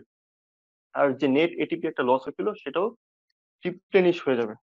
তো একটা লিভিং বডিতে তো এগুলো হচ্ছে, যে সার্কুলেটরি সিস্টেমে ল্যাকটিক অ্যাসিডটাকে নিয়ে যাচ্ছে, তারপর এটিপি প্রডিউস হচ্ছে, হইলো, ঠিক আছে। কিন্তু ডেড বডিতে কি হয়? যখন পার্সনটা সোমাটিক ডেথে চলে যায়, তখন কিন্তু, যখন একটা পার্সন সোমাটিক ডেথে থাকে, তখন কিন্তু পার্সনের টু সাম এক্সটেন্ট যথেষ্ট পরিমাণ এটিপি থাকে আমার মাসল কন্ট্রাকশন আর রিল্যাক্সেশনের জন্য। কিন্তু এটা কিন্তু বেশিক্ষণ টিকে না। কারণ একটা সময় কিন্তু এটিপিটাও ফল করে। কারণ হচ্ছে আমার কিন্তু কোনো মেটাবলিক অ্যাক্টিভিটি হচ্ছে না বডিতে। যেহেতু মেটাবলিক অ্যাক্টিভিটি হচ্ছে না, সেহেতু কি আমার মাসলটা মাসল কন্ট্রাকশনের জন্য বা রিল্যাক্সেশনের জন্য যে এটিপি দরকার ছিল সেটা ডিপ্লেট করতেছে, মানে সেটা ডিপ্লেশন হচ্ছে, সেটা নাই। তো মাসল রিল্যাক্সেশন কিভাবে হবে আশা করি সবারই জানা আছে। মাসল রিল্যাক্সেশনের জন্য হচ্ছে তোমার সেলের ভিতর মানে মায়োফাইব্রিল, সরি, সেলের ভিতর যে মায়োসাইট, যে সেলের ভিতর যে ক্যালসিয়াম আয়ন আছে, এই ক্যালসিয়াম আয়ন গুলাকে কিন্তু পাম্প আউট করে দেওয়া লাগে। ক্যালসিয়াম আয়ন গুলাকে পাম্প আউট করার জন্য কিন্তু এটিপি হেল্প লাগে। তো যেখানে এটিপি নাই সেখানে ক্যালসিয়াম কিন্তু আর পাম্প আউট করতে পারবে না। তো বলতে পারো যে কেন রাইগর মর্টিক্সে মাসল কন্ট্রাক্টেড হয়ে থাকে, কেন রিল্যাক্সড হয়ে থাকে না? এই যে সোমাটিক ডেথে যে মাসল কন্ট্রাক্টেড হয়ে ছিল, সেই মাসল কন্ট্রাকশনের জন্য, কন্ট্রাকশন থেকে রিল্যাক্সেশন হওয়ার জন্য যে ক্যালসিয়াম আয়নটা আমার সেলের বাইরে পাম্প আউট করা লাগতো, সেই পাম্প আউট করার জন্য যে এনার্জিটা দরকার, যে এটিপিটা দরকার, সেই এটিপিটা আর নাই। তো এই জন্যই হচ্ছে আমার মাসলটা একটা কন্ট্রাক্টেড স্টেজে পড়ে থাকে। এটা গেল একটা একটা সাইড। মাসলটা কেন কন্ট্রাক্ট স্টেজে পড়ে থাকে। আর সেকেন্ড, রাইগর মর্টিসে, সরি, সেকেন্ড হচ্ছে যে আফটার ডেথ তোমার হচ্ছে সার্কুলেটরি সিস্টেমটা কি অফ হয়ে গেছে। তো এই যে সার্কুলেটরি সিস্টেমটা অফ হয়ে গেছে, তো এই মাসলে যে ল্যাকটিক অ্যাসিড যে প্রডিউস হচ্ছিল, এই ল্যাকটিক অ্যাসিডটা কিন্তু কেউ আর ক্যারি করে নিয়ে লিভারে নিয়ে যাচ্ছে না। তো ল্যাকটিক অ্যাসিডও কিন্তু মাসেলে অ্যাকুমুলেট করতেছে। তো এই ল্যাকটিক অ্যাসিড অ্যাকুমুলেট করার কারণে মাসেলের পিএইচ কি কমে যাচ্ছে। কমে যাওয়ার কারণে যে অ্যাক্টিন আর মায়োসিন ছিল, এই অ্যাক্টিন আর মায়োসিন হচ্ছে তোমার অ্যাক্টোমায়োসিনে ফিউজ হয়ে যায়, ইরিভার্সিবলি ফিউজ হয়ে যায়, এবং সেটাই হচ্ছে রিজিডিটির জন্য দায়ী। ঠিক আছে, আশা করি সবাই বুঝতে পারছে। কারো কি কোনো সমস্যা আছে? আমি কি আবার এটা ডিসকাস করব? ভাই আর একটু রিপিট করলে একটু ভালো হতো। আচ্ছা, প্রথম থেকে করবো নাকি জাস্ট প্যাথোফিজিওলজিটা? না ভাইয়া, প্রথম থেকে না। আচ্ছা, প্যাথোফিজিওলজি। তো তোমার হচ্ছে এই যে মাসেলের যে এনার্জিটা, মাসেল কন্ট্রাকশন বা রিল্যাক্সেশনের জন্য এনার্জি লাগে, তো এনার্জিটা কে দিচ্ছে? এটিপি থেকে এডিপি হচ্ছে থ্রো ডিফসফোরাইলেশন। এই তখন ডিফসফোরাইলেশনের সময় একটা ফসফেট ইনঅর্গানিক রিলিজ হয়, হইলো রিলিজ। এই ফসফেট ইনঅর্গানিকটা হচ্ছে ম্যাচের কাঠি, আর আমার গ্লুকোজটা হচ্ছে গ্যাস। তো এই ফসফেট ইনঅর্গানিকটা চলে যায় ফসফোরাইলেশন রিয়াকশন করায়। ফসফোরাইলেশন রিয়াকশনটা কি? সেটা যে মাসেল যে ফুয়েল ছিল আমার গ্লাইকোজেন, সেটাকে ল্যাকটিক অ্যাসিডে কনভার্ট করে। এই ফসফোরাইলেশন রিয়াকশনের সময় যে এনার্জিটা রিলিজ হয়, সেটাই আমার মাসেল কন্ট্রাকশন রিল্যাক্সেশন হেল্প করতেছে। তো এই যে ল্যাকটিক অ্যাসিডটা ফর্ম হইলো, এটা কিন্তু মাসেলে জমা থাকতে পারবে না, কারণ জমা থাকলে আমার প্যাথোলজি ক্রিয়েট হবে। প্যাথোলজিটা কি?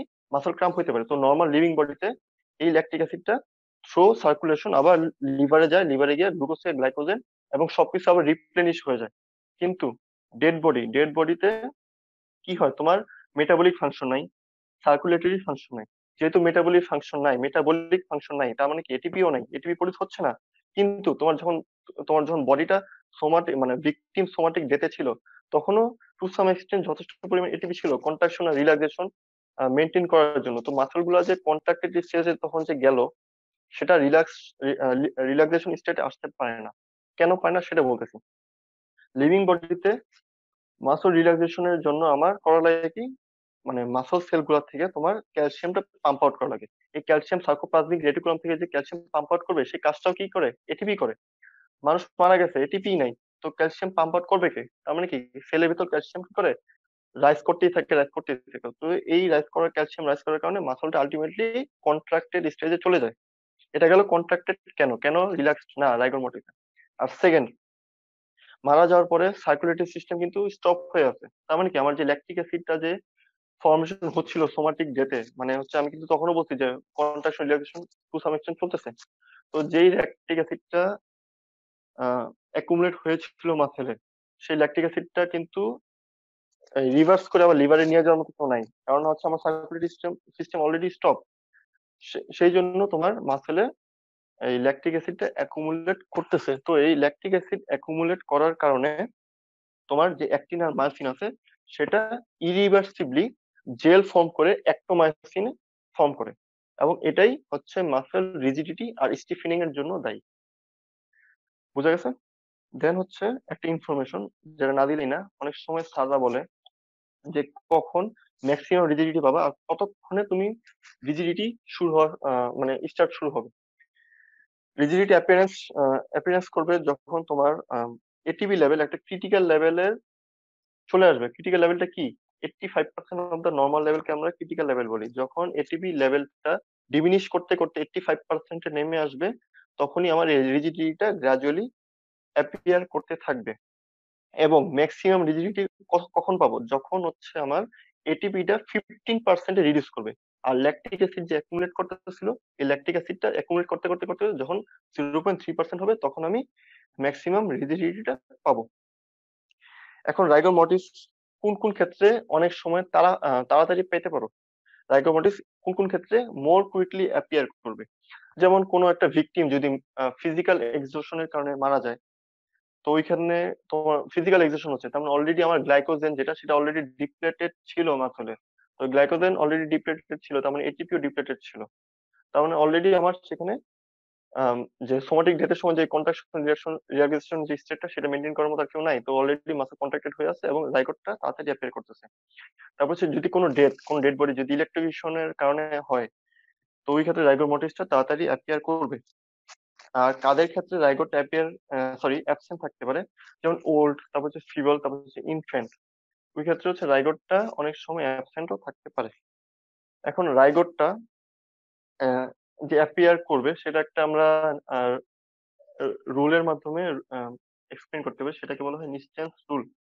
এটা কোনো স্ট্যান্ডার্ড রুল না, তবুও এটা কেন এক্সপ্লেন করতেছি, কারণ এটা শর্ট নোটে অনেক সময় দেওয়া যায় যে এক্সপ্লেন নিস্টেন্স রুল অথবা নিস্টেন্স ল, অথবা রাইটে শর্ট নোট নিস্টেন্স রুল।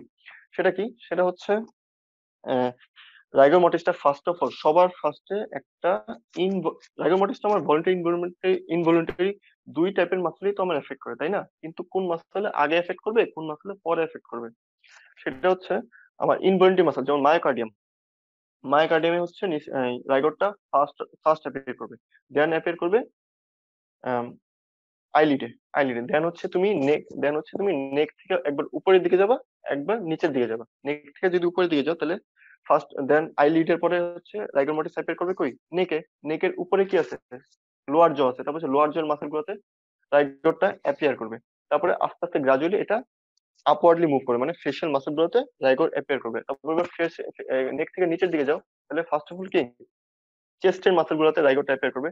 তারপর লিম্বস এর মাসল গুলোতে মানে আপার লিম্বের মাসল গুলোতে রাইগর অ্যাপিয়ার করবে। তারপর হচ্ছে অ্যাবডোমেন, তারপর হচ্ছে লোয়ার লিম্ব, এবং সবার লাস্টে ফিঙ্গার এবং টো। তবে একটা কথা বলে দেই, এই নিস্টেন নিস্টেন্স রুল এটা কিন্তু সব সময় সব ভিকটিমের বডি ফলো করে না। ইভেন এটা কোনো রেগুলার বা কনস্ট্যান্ট বা সিমেট্রিক্যালও না। জাস্ট এটা হচ্ছে শর্ট নোট বা ভাইভাতে অনেক সময় স্যাররা জানতে চায়, এটার জন্য হচ্ছে জানা আর কি। আর রাইগর মর্টিক্সে কে আমরা হচ্ছে অনেক সময় crude index of postmortem interval বলি। কেন? তোমরা অনেক সময় সিআইডি বা ক্রাইম পেট্রোল খেয়াল করলে দেখবে যে ফরেনসিক স্পেশালিস্টরা বলে দেয় যে এই ডেড বডিটা এতক্ষণ আগে এই ভিকটিমের মৃত্যু হয়েছে, এতক্ষণ আগে এই ভিকটিমটা এক্সপোজ হয়েছে বা মারা গেছে, এরকম কিছু। তো এটা কিভাবে বলে? অনেকভাবে বলতে পারে, যেমন হচ্ছে একটু আগে বলে আসছি যে পোস্টমর্টেম হাইপোস্টেসিস দেখে বলতে পারে, তারপর হচ্ছে রেকটাল টেম্পারেচার নোটিস করে বলতে পারেন, তারপর হচ্ছে তবে সবচেয়ে ইজি ওয়েটা হচ্ছে তোমার রাইগর মর্টিস। রাইগর মর্টিসটা কিভাবে এক্সপ্লেন করে তুমি এটা তোমরা নোট করে নিতে পারো যদি খাতা কলম থাকে, যে যদি তুমি ভিকটিমের বডি যদি ওয়ার্ম এন্ড ফ্লাক্সিড তাহলে তার মৃত্যু 3 ঘন্টার মধ্যে হয়েছে। যদি ভিকটিমের বডি ওয়ার্ম এন্ড স্টিফ পাও তাহলে তার মৃত্যু 3 থেকে 8 ঘন্টার মধ্যে হয়েছে। তারপর হচ্ছে যদি ভিকটিমের বডি কোল্ড এন্ড স্টিফ পাও তাহলে তার মৃত্যু 8 থেকে 36 ঘন্টার মধ্যে হয়েছে। আর যদি কোল্ড এন্ড ফ্লাক্সিড পাও তাহলে মোর দেন 36 আওয়ার্স আগে তার মৃত্যুটা হয়েছে। এই জন্য রাইগর মর্টিসকে crude index of postmortem interval বলে। এটা অনেক সময় শর্ট নোটে দিয়ে দেয়, অনেক ইউনিভার্সিটি বা ভাইভাতেও ধরে। Then what are the effects of rigor mortis? Rigor mortis effect, বলবেন? আচ্ছা আচ্ছা, যদি তুমি ওয়ার্ম এন্ড ফ্লাক্সিড পাও তাহলে হচ্ছে তার মৃত্যু 3 ঘন্টার কম সময় হয়েছে। যদি ওয়ার্ম এন্ড স্টিফ পাও তাহলে হচ্ছে 3 থেকে 8 ঘন্টার মধ্যে হয়েছে। যদি কোল্ড এন্ড স্টিফ পাও তাহলে হচ্ছে 8 থেকে 36 ঘন্টার মধ্যে হয়েছে। দেন হচ্ছে যদি কোল্ড এন্ড ফ্লাক্সিড পাও তাহলে তার মৃত্যু 36 ঘন্টারও বেশি সময়ের আগে হয়েছে। এই জন্য রাইগর মর্টিসটাকে crude index of postmortem interval বলা হয়। তারপর হচ্ছে rigor mortis effect. Rigor mortis effect বিভিন্ন মাসেলের ক্ষেত্রে এক এক মাসেলের একই ইফেক্ট দিতে পারে। যেমন আমি স্কিনের মাসেলের ক্ষেত্রে বলতে চাই তাহলে হচ্ছে আমরা গুজবাম পাবো, মানে কিউটি টেনসিনে পাবো। ওই ক্ষেত্রে ইরেক্টর পাইলারি মাসেলটা হচ্ছে কন্ট্রাক্টেড থাকবে, তো দ্যাটস আমরা গুজবাম পেতে পারি। দেন হচ্ছে যদি জেনিটালিয়ার ক্ষেত্রে আমরা বলতে চাই তাহলে হচ্ছে আমরা কি হতে পারে, যেমন টেস্টিসটা maybe drawn up into the groin. তারপর হচ্ছে seminal fluid maybe forced out from the seminal vesicle. তারপর হচ্ছে যদি একটা প্রেগনেন্ট ইউটেরাস যদি রাইগর অ্যাপিয়ার করে তাহলে কি হবে? ইউটেরাসটা কনস্ট্রিক্টেড হয়ে যাবে, তার মানে কি ফিচাসটা কি এক্সপেলড আউট হয়ে যাবে। এগুলো হচ্ছে ইফেক্টস। এখন রাইগরটা কতক্ষণ লাগে অ্যাপিয়ার করতে? রাইগরটা অ্যাপিয়ার করতে হচ্ছে তোমার মিনিমাম 1 থেকে 2 ঘন্টা লাগে, আর ডেভেলপ করতে আরো 1 থেকে 2 ঘন্টা লেগে যায়। আর ডিসঅ্যাপিয়ার করে হচ্ছে তোমার দুই টেম্পারেচার উপর ডিপেন্ড করে। বেসিক্যালি তোমার উইন্টারের ক্ষেত্রে হচ্ছে 1 to 2 ডেজ লাগে ডিসঅ্যাপিয়ার করতে। আর একটা হচ্ছে 18 থেকে 36 ঘন্টা লাগে in summer season to disappear. আর এই রাইগর মোটিভস বা ক্যাডাভারিক রিজিডিটি, এটা কিছু ফ্যাক্টর আছে। ফ্যাক্টর গুলো হচ্ছে age, nature of death, muscular state আর অ্যাটমসফেরিক কন্ডিশন। আমি একটু এক্সপ্লেন করে দিই। এজ, এজের ক্ষেত্রে যদি বলতে চাই তো ভাইবা অনেক সময় ধরে যে তুমি সবার ক্ষেত্রে কি রাইগর মোটিভস পাবা। যেমন একটা বাচ্চা স্টিল বার্ড, তার ক্ষেত্রে কি তুমি রাইগর মোটিভস পাবা? হ্যাঁ, সেক্ষেত্রে তুমি রাইগর মোটিভস পাবা কি পাবা না সেটা ডিপেন্ড করে। যদি বাচ্চার বয়স 7 মাসেরও কম হয় বা 7 মাসেরও কম বয়সী ফিটাস, সেক্ষেত্রে রাইগর আসবে না, রাইগর মোটিভস অ্যাপিয়ার করবে না। আর যদি ফুল টার্ম বেবি স্টিল বার্থ হয়, সেক্ষেত্রে তুমি রাইগরটা পেতে পারো। তো এইখানে রাইগরটা কিন্তু খুবই ইম্পর্টেন্ট টু নোটিস, কারণ হচ্ছে অনেক সময় বলা হয় যে ডাক্তার বাচ্চা মেরে ফেলছে। তো এই ক্ষেত্রে ডাক্তারের একটা ডিফেন্স করার একটা ওয়ে থাকে যে না, এই ফিটাসটা হচ্ছে ফুল টার্ম ছিল এবং তার ইন্টার ইউটেরাইন ডেথ ছিল, কারণ রাইগর রাইগর মর্টিস ডেভেলপ হয়ে গেছিল ইউটেরাসে, দ্যাটস ওয়াই সেখানে আমার কোনো দোষ নাই, সে অলরেডি ওম্বে মারা গেছে। তারপর হচ্ছে তোমার এজের কথা যদি বললাম, তারপর হচ্ছে একটা হেলদি অ্যাডাল্ট, মানে হচ্ছে একটা মিডল এজ, লাইক আমাদের এজের বা একটু বড় এজের। তো ওই ক্ষেত্রে হচ্ছে রাইগরটা কিন্তু স্লোলি অ্যাপিয়ার করবে আর ওয়েল। আর যারা ওল্ড আর চাইল্ডের ক্ষেত্রে হচ্ছে ফিবল আর র্যাপিড হবে। দেন হচ্ছে নেচার অফ ডেথের ক্ষেত্রে যদি বলতে চাই, রাইগর কোনো কোনো ভিকটিমের ক্ষেত্রে রাইগর আর্লি অ্যাপিয়ার করতে পারে, এই কোনো যে কোনো। আরেকবার একটু বলবেন? সরি। এইজের ক্ষেত্রে প্রথমে যেটা বললেন যে ডক্টরকে মানে বলা হয় যে আচ্ছা, মেরে ফেলতে, এটা একটু জানতে চাচ্ছি। আচ্ছা, ডক্টরের ডিফেন্সে আমি বললাম, এই অনেক সময় দেখা যাচ্ছে রোগীর আত্মীয় স্বজন বলে যে এই ডাক্তার হচ্ছে বেবিকে মেরে ফেলছে। তো হচ্ছে ডাক্তারের ডিফেন্সে এটা বলার ওয়ে থাকে যে বেবিটা কি ইন্ট্রা ডেথ হয়েছে নাকি হয় নাই। কিভাবে ইন্টারইউটেরাইন ডেথ হয়েছে সেটা বুঝবা, কারণ হচ্ছে তোমার আর যে রাইগরটা অ্যাপিয়ার ইন্টারইউটেরাইন থাকাকালীন অবস্থায় তোমার রাইগরটা অ্যাপিয়ার করে ফেলবে। তো যদি ডেলিভারির সময় যদি তুমি রাইগরটা দেখো যে ওই মানে স্টিল বার্থ বেবিটার যদি রাইগরটা দেখো, তখন তুমি এটা বলে দিবা যে the baby was still born and rigor mortis was appeared early. তো ওই ক্ষেত্রে ডাক্তারের ডিফেন্সে কথা বলার সুযোগ থাকে যে এর ডেথ ইন্টারইউটেরাইনই হয়েছে, এর আমার কোনো হাত নেই।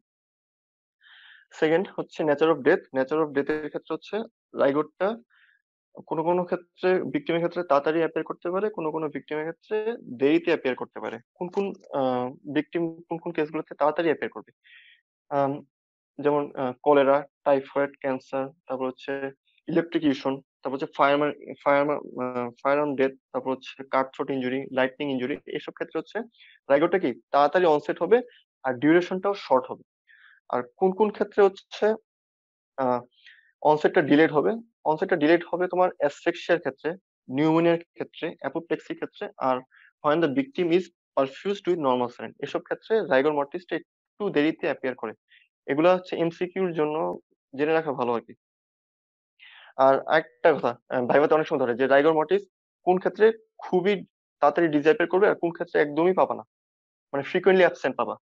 একটা একটা অ্যাডাল্ট বা যেকোনো একটা বডিতে তুমি কোন কেসে হচ্ছে ফ্রিকোয়েন্টলি অ্যাবসেন্ট পাবা, সেটা হচ্ছে সেপ্টিসেমিয়াতে আমি রাইগর ফ্রিকোয়েন্টলি অ্যাবসেন্ট পাবো।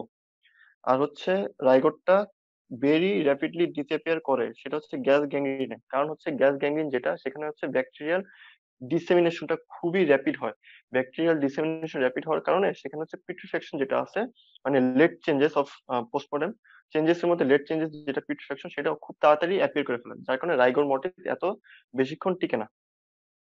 দেন হচ্ছে 3 নম্বর পয়েন্ট ছিল মাস্কুলার স্টেট, একটা হেলদি অ্যাডাল্ট। তো ওই ক্ষেত্রে হচ্ছে রাইগরটা কি অনসেট হচ্ছে স্লো হবে আর ডিউরেশন হবে লং হবে। আর অনসেট র্যাপিড আর ডিউরেশন শর্ট হবে কার ক্ষেত্রে? যদি এক্সজশন হয় বিফোর ডেথ, অথবা ফ্যাটিক বডি, অথবা ভায়োলেন্ট এক্সারসাইজ, অথবা সিভিয়ার কনভালশন আছে এরকম ভিকটিমের ক্ষেত্রে রাইগরটা হচ্ছে আমার র্যাপিড অনসেট হবে আর ডিউরেশনটা হবে শর্ট। অ্যাটমসফিয়ারিক কন্ডিশন অ্যাটমসফিয়ারিক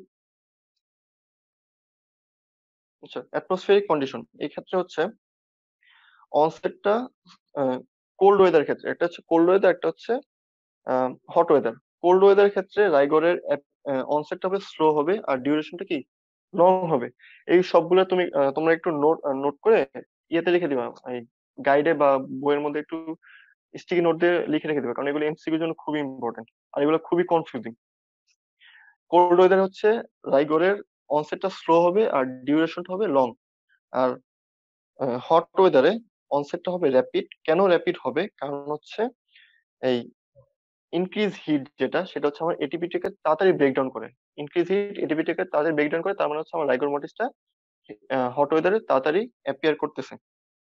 আর রাইগরের মেডিকো লিগাল ইম্পর্টেন্সটা কি? রাইগরের মেডিকো লিগাল ইম্পর্টেন্সটা হচ্ছে it's a reliable science of death. তারপর হচ্ছে estimating the time of death, ওই যেটাকে বললাম যে ক্রুড ইন্ডেক্স, কিভাবে তুমি টাইম রাফলি এস্টিমেট করতে পারবা। তারপর হচ্ছে it indicate the position of the body. Position of the body অনেক সময় ইন্ডিকেট করা যায়, তবে সেক্ষেত্রে আমরা ক্যাটাবেরিক স্পাজম বুঝাইতে হবে আমাদের। ক্যাটাবেরিক স্পাজম আমি একটু পরে বুঝাবো। আর রাইগর মর্টিস অনেক সময় indicate the molecular death of the muscle involve. এই চারটা মেডিকো লিগাল ইম্পর্টেন্স একটু আহ, মাথায় রেখো। আর দেন হচ্ছে রাইগর মর্টিস। রাইগর মর্টিসটা অনেক সময় কনফিউজড হয়, কয়টা জিনিস সাথে কনফিউজ হয়। Rigor mortis can be confused with cadaveric spasm, heat stiffening, cold stiffening, আর একটা হচ্ছে গ্যাস স্টিফেনিং।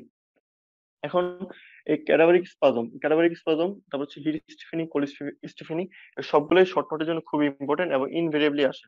রিটেনের জন্য তো ইনভেরিয়েবলি আসে। আর ক্যাটাবেরিক স্পাজম এটা শুধুমাত্র এই চ্যাপ্টারের জন্য না, মানে এই টপিকের জন্য না, ফায়ার আর্ম ইনজুরি বা ফায়ার আর্ম ওন্ডের জন্য খুবই ইম্পর্টেন্ট। তো ক্যাটাবেরিক স্পাজমটা কি? ক্যাটাবেরিক স্পাজমটা হচ্ছে তোমার একটা ভিকটিম তার জীবিত থাকা অবস্থায় তার যেই মাসেল গুলা অ্যাক্টিভ ছিল, মানে মানে খুবই অ্যাক্টিভ ছিল, ভায়োলেন্টলি অ্যাক্টিভ ছিল, সেই মাসেল গুলো করে কি মারা যাওয়ার পরে সেটা প্রাইমারি রিল্যাক্সেশনে যায় না। আমরা কিন্তু মাস্কুলার স্টেটে আগেই বলে আসছি যে তিনটা স্টেজে আমার মাস্কুলার চেঞ্জটা, মানে মাস্কুলার চেঞ্জটা হয়। একটা হচ্ছে প্রাইমারি রিল্যাক্সেশন, দেন রাইগর মর্টিস, দেন সেকেন্ডারি রিল্যাক্সেশন। তো ওইসব ভিকটিমের ক্ষেত্রে মানে ক্যাটাবেরিক স্পাজম মানে যেই ভিকটিমের যেই আর্ম বা যেই পার্টটা খুবই অ্যাক্টিভ ছিল, সেই মাসেল গুলা প্রাইমারি রিল্যাক্সেশন হয় না, অটোমেটিকলি রাইগর অ্যাপিয়ার করে। তো ওইটাই হচ্ছে ক্যাটাবেরিক স্পাজম বলি। এই ক্যাটাবেরিক স্পাজমটা কোন কোন কেসের ক্ষেত্রে পাবো আমরা? যেমন হচ্ছে সাডেন ডেথের ক্ষেত্রে পাবো, তারপর হচ্ছে সিভিয়ার পেইন, তারপর হচ্ছে ফিয়ার, এক্সাইটমেন্ট, তারপর হচ্ছে fire arm wound of the head, তারপর হচ্ছে কনভালসিভ পয়জন লাইক স্টিচনিং পয়জনিং। এই ক্ষেত্রে আমরা ক্যাটাবেরিক স্পাজম গুলা পেতে পারি। এখন এর মেডিকো লিগ্যাল ইম্পর্টেন্স আছে। মেডিকো লিগ্যাল ইম্পর্টেন্সটা আমি সুইসাইডাল, হোমিসাইডাল আর অ্যাক্সিডেন্টাল, এই তিনটা পয়েন্ট অফ ভিউতে আমি এক্সপ্লেন করে দিচ্ছি। যেমন হচ্ছে সুইসাইড, সাপোজ একটা ভিকটিম সুইসাইড করলো, সে রিভলভার বা নাইফ দিয়ে স্ট্যাব করে সে হচ্ছে সুইসাইড করবে। তো ওই ক্ষেত্রে তার ফিয়ার অ্যাপিয়ার করতে পারে, তার হচ্ছে তার হ্যান্ডের যে মাসেল গুলা সেগুলো কিন্তু অ্যাক্টিভ ছিল, মানে ভলেন্টারিলি অ্যাক্টিভ ছিল, তারপর হচ্ছে ভায়োলেন্টলি অ্যাক্টিভ ছিল।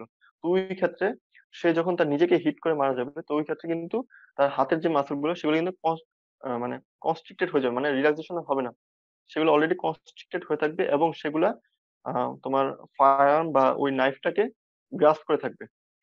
তারপর হচ্ছে হোমিসাইডাল যদি বলতে থাকি, যেমন হচ্ছে ভিকটিম আর একটা হচ্ছে মার্ডারার। অনেক সময় মারা যাওয়ার আগে ভিকটিম আর মার্ডারের মধ্যে মারামারি হয়, তো ওই ক্ষেত্রে অনেক সময় মার্ডারের শার্টের বুতাম, তারপর হচ্ছে শার্টের কাপড় বা চুল, এরকম অনেক সময় ওই ভিকটিম হ্যান্ডের মধ্যে গ্রাস করে থাকতে পারে। তো ওইটা হচ্ছে তোমার ক্যাডাভারিক স্পাজমের কারণে। আর অ্যাক্সিডেন্টাল কেস গুলোতে যদি বলতে চাই, যেমন ড্রোনিং কেস গুলোতে হচ্ছে ভিকটিম হচ্ছে grass weeds and leaves may grasp in his hand. Then হচ্ছে আমাদের নেক্সট পয়েন্ট ছিল হিট স্টিফেনিং। হিট স্টিফেনিংটা হচ্ছে নামের মধ্যে বোঝা যাচ্ছে যে বডিটা এক্সপোজ হবে কিসে, হিটের মধ্যে, এক্সেসিভ হিটের মধ্যে।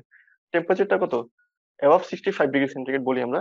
তো কোন কোন কেসের ক্ষেত্রে আমরা এই হিট স্টিফেনিংটা পাবো এবং সেটা কনফিউজড হবে রাইগর মর্টিসের সাথে? এটা হচ্ছে বার্নিং কেস, তারপর হচ্ছে হাই ভোল্টেজ ইলেকট্রিক শক যদি হয়, তারপর হচ্ছে কেউ যদি হট লিকুইডের মধ্যে পড়ে যায়, তো ওই ক্ষেত্রে হচ্ছে আমরা হিট স্টিফেনিংটা পাবো।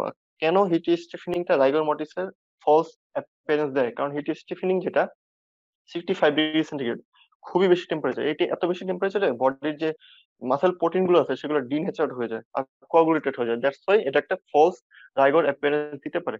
কারণ হচ্ছে কোল্ড স্টিফেনিং যদি বলতে চাই, বডিটা ডেফিনেটলি কোল্ড এনভায়রনমেন্টে এক্সপোজ ছিল। তো ওই ক্ষেত্রে কেন এটা ফলস অ্যাপিয়ারেন্স অফ রাইগর দিচ্ছে? কারণ হচ্ছে তোমার সেখানে যে আমাদের বডি ফ্লুইডটা আছে সেটা ফ্রিজ হয়ে যায়, আর হচ্ছে যে সাবকিউটেনিয়াস ফ্যাটটা থাকে ওটা সলিডিফাই হয়ে যায়। এই দুই কারণে অনেক সময় কোল্ড স্টিফেনিং কেসগুলোতে তোমার অনেক সময় ফলস রাইগর অ্যাপিয়ারেন্স আসে। তো ওই ক্ষেত্রে আমরা কিভাবে বুঝবো যে এটা কোল্ড স্টিফেনিং নাকি রাইগর মর্টিস? সেক্ষেত্রে করতে হবে যে বডিটাকে কোল্ড স্টিফেনিং এ আছে ওইটা হচ্ছে বডিটাকে তুমি ওয়ার্ম এনভায়রনমেন্টে নিয়ে নিবা। ওয়ার্ম এনভায়রনমেন্টে নেওয়ার পরে বডিটা গ্রাজুয়ালি হচ্ছে এই স্টিফনেসটা ডিসঅ্যাপিয়ার করবে, এবং রাইগরটা খুবই তাড়াতাড়ি অ্যাপিয়ার করবে এবং খুবই তাড়াতাড়ি ডিসঅ্যাপিয়ার করবে। তখনই হচ্ছে বোঝা যাবে যে এটা কোল্ড স্টিফেনিং এর কেস ছিল, রাইগর মর্টিস এখনো অ্যাপিয়ার করেনি। নেক্সট হচ্ছে গ্যাস স্টিফেনিং। গ্যাস স্টিফেনিং এর ক্ষেত্রে এটা হচ্ছে অ্যাডভান্স স্টেজ অফ ডিকম্পোজিশনে তোমরা পাবা। লাইক গ্যাস স্টিফেনিং এর যে অ্যাডভান্স স্টেজ অফ ডিকম্পোজিশনে তোমরা হচ্ছে কিছু গ্যাস হচ্ছে তোমার অ্যাকুমুলেট করে। হ্যাঁ, এগুলোকে আমরা প্রিট্রিফ্যাক্টিভ গ্যাস বলি। তো এই গ্যাসগুলো অনেক সময় ফলস রিজিডিটি দেয়। তো এই কন্ডিশনটা আমি কোথায় পাবো? যেমন কোনো একটা বডি যদি ওয়াটারি এনভায়রনমেন্ট বা ড্যাম্প এনভায়রনমেন্ট থেকে রিকভার করা হয়, তো ওই ক্ষেত্রে হচ্ছে আমি গ্যাস স্টিফেনিংটা পেতে পারি। এখন এই যে রাইগর মর্টিস, রাইগর মর্টিসের সাথে যে কনফিউশন গুলো হচ্ছে, এই রাইগর মর্টিস আর আচ্ছা আমি এখানে কিছু ফিগার দিয়ে দিছি, ফিগার গুলোকে দেখে নিই। বাম পাশে যে ফিগারটা দেখতে পাচ্ছ এটা হচ্ছে ক্যাডাভারিক স্পাজমের। হ্যাঁ, এই যে এখানে হচ্ছে তার নেকের মাসল গুলো হচ্ছে কনস্ট্রিক্টেড হয়ে আছে, ওই যে হ্যান্ডের মাসল গুলো হচ্ছে কনস্ট্রিক্টেড হয়ে আছে। ডান পাশের ফিগারটা সেটা হচ্ছে কোল্ড স্টিফেনিং এর। দেন হচ্ছে নেক্সট ফিগারটা এটা হচ্ছে আমার হিট স্টিফেনিং এর। ঠিক আছে, আর নেক্সট ফিগারটা এটা হচ্ছে গ্যাস স্টিফেনিং। এগুলো সবগুলোই ফলস অ্যাপিয়ারেন্স দিতে পারে রাইগরের। এখন রাইগর মর্টিসের সাথে এগুলো তো ডিফারেন্সিয়েট করা লাগবে, তাই না? সবচেয়ে বেশি কষ্ট হয় ক্যাডাভারিক স্পাজমটা ডিফারেন্সিয়েট করতে, এবং এটাই পরীক্ষা ইনভেরিয়েবলি আসে যে differentiate rigor mortis and cadaveric spasm. তো ফার্স্ট ডিফারেন্সিয়েটিং পয়েন্ট কি দিবা? ডেফিনেশন দিয়ে একটা পয়েন্ট দিতে পারো। দেন সেকেন্ড পয়েন্ট দিতে পারো যে মাসল, রাইগর মর্টিসে কোন মাসল ইনভলভ হয়? All voluntary and involuntary muscle গুলো ইনভলভ হয়। আর ক্যাডাভারিক স্পাজমে একটা specific group of muscle involve হয়, যেমন আর্মের মাসল ইনভলভ হইতে পারে, তারপর হচ্ছে নেকের মাসল ইনভলভ হইতে পারে, সেটা ডিপেন্ড করে।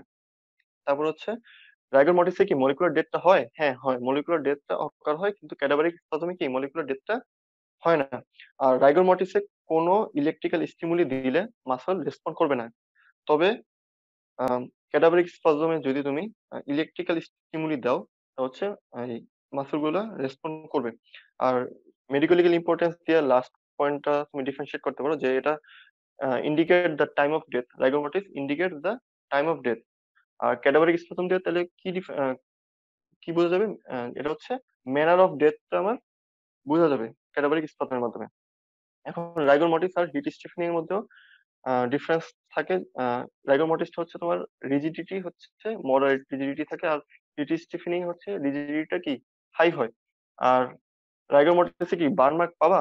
অবশ্যই পাবা না, কিন্তু হিট স্টিফেনিং এ তুমি বার্ন মার্ক পেতে পারো। তারপর হচ্ছে আম, এই রাইগর মডিসটা কি তুমি ব্রেকডাউন করতে পারবা? হ্যাঁ, রাইগর মডিসটা কিছুক্ষণ পরে বা প্রেসার অ্যাপ্লাই করার পরে তুমি ব্রেকডাউন করতে পারবা, কিন্তু হিট স্টিফেনিং এর ক্ষেত্রে এটা সম্ভব না। আর রাইগর মডিসের ক্ষেত্রে কি হিটের কোনো মানে ইনফ্লুয়েন্স আছে কিনা বা হিট ইনহ্যান্স করে কিনা? রাইগর মডিসের ক্ষেত্রে হিটের কোনো তেমন কোনো ইনফ্লুয়েন্স নাই, কিন্তু হিট স্টিফেনিং এর ক্ষেত্রে খুব ইনফ্লুয়েন্স আছে এই ফলস অ্যাপিয়ারেন্স দেওয়ার। দেন হচ্ছে সেকেন্ডারি ফ্লাক্সিডিটি। সেকেন্ডারি ফ্লাক্সিডিটির জন্য কোনো এস্টাবলিশড থিওরি নাই, তাও কিছু থিওরি আছে। যেমন হচ্ছে অনেক সময় বলা হয় যে রাইগর মর্টিস অ্যাপিয়ার করার মানে যখন অ্যাডভান্স স্টেজ অফ পিউট্রিফ্যাকশন, মানে পিউট্রিফ্যাকশন যখন শুরু হয় তখন কিছু alkaline liquid dead body produce করে। তো ওই ডেড বডি নাকি অ্যাক্টিনোমায়োসিন যে কম্পাউন্ড আছে সেটাকে নাকি এই ডিসোলিউট করে দেয়, ডিসলভ করে দেয়। তো দ্যাটস নাকি একটা সেকেন্ডারি মানে ফ্লাক্সিডিটি অ্যাপিয়ার করে। এটা কোনো মানে এস্টাবলিশড থিওরি নেই, জাস্ট হচ্ছে একটা আইডিয়া করে প্রিজুম করে হচ্ছে তোমার বলা হয়েছে আর কি। দেন আমরা আর্লি চেঞ্জেস গুলো সবগুলো মোটামুটি শেষ। এবার হচ্ছে বাকি হলো লেট চেঞ্জেস গুলো। লেট চেঞ্জেস এর মধ্যে তিনটা লেট চেঞ্জেস আছে, সেগুলো কি? ফার্স্ট হচ্ছে পিউট্রিফ্যাকশন, দেন হচ্ছে এডিপোসিয়ার ফর্মেশন, এন্ড থার্ড হচ্ছে মামিফিকেশন। পিউট্রিফ্যাকশনটা কি? পিউট্রিফ্যাকশনটা অলরেডি আমরা ডিকম্পোজিশন বলে আসছি। পিউট্রিফিকেশনটা কি? এটা হচ্ছে আমাদের যে কমপ্লেক্স অর্গানিক বডি টিস্যু গুলো আছে এটা ব্রেকডাউন হবে সিম্পল ইনঅর্গানিক কম্পাউন্ডে। তো এই পিউট্রিফ্যাকশনের ক্যারেক্টারিস্টিক ফিচার গুলো কি? ক্যারেক্টারিস্টিক ফিচার গুলো হচ্ছে discolouration of the dead body, তারপর হচ্ছে তোমার ফাউল স্মেলিং গ্যাস প্রডিউস হতে পারে, তারপর হচ্ছে ডেড বডি এই গ্যাসগুলোর কারণে সোয়েল হয়ে যেতে পারে, সোয়েলড আপ হয়ে যেতে পারে, এন্ড আলটিমেটলি তোমার total destruction of the dead body হবে। এখন এই যে পিউট্রিফ্যাকশন বললাম, আচ্ছা এই যে পিউট্রিফ্যাকশন বললাম, এই পিউট্রিফ্যাকশনের সাথে আমাদের একটা আইটেম আছে যেটা হচ্ছে ম্যাসেরেশন বলি। ভাইভাতে এটা ধরে যে পিউট্রিফ্যাকশন আর ম্যাসেরেশন কি সেম? না, সেম না। ম্যাসেরেশন আর পিউট্রিফ্যাকশন ডিফারেন্সিয়েট কিভাবে করতে হয় এটা আমি পিউট্রিফ্যাকশন পড়ানোর শেষে তারপরে বলতেছি। তো ম্যাসেরেশনটা কি? ম্যাসেরেশনটা হচ্ছে তোমার আহ, যদি ইন্টারইউটেরাইন ডেথ হয় তো হচ্ছে যেই ডিকম্পোজিশনটা শুরু হয় সেটা হচ্ছে ম্যাসেরেশন বলে। আর এটাকে আমরা অটোলাইসিসও বলতে পারি। আর পিউট্রিফ্যাকশন এটা কিন্তু একটা মাইক্রো অর্গানিজম দেওয়া হয়, মাইক্রো অর্গানিজমটা হচ্ছে ক্লোস্ট্রিডিয়াম ওয়েলসে। আর অটোলাইসিস যে প্রসেসটা সেটা টোটালি অ্যাসেপ্টিক, কোনো মাইক্রো অর্গানিজম আমার হেল্প লাগবে না, ঠিক আছে। আর পিউট্রিফ্যাকশন যেটা সেটা হচ্ছে কতগুলো স্টেজ আছে, যেমন হচ্ছে ডিসকালারেশন, তারপর হচ্ছে ফল স্পেলিং গ্যাস, ম্যাগটস এন্ড কলিকিউটিভ পিউট্রিফ্যাকশন। এটা রিটেনের জন্য খুব ইম্পর্টেন্ট ব্রড কোশ্চেন, ঠিক আছে। তো হচ্ছে ডিসকালারেশন।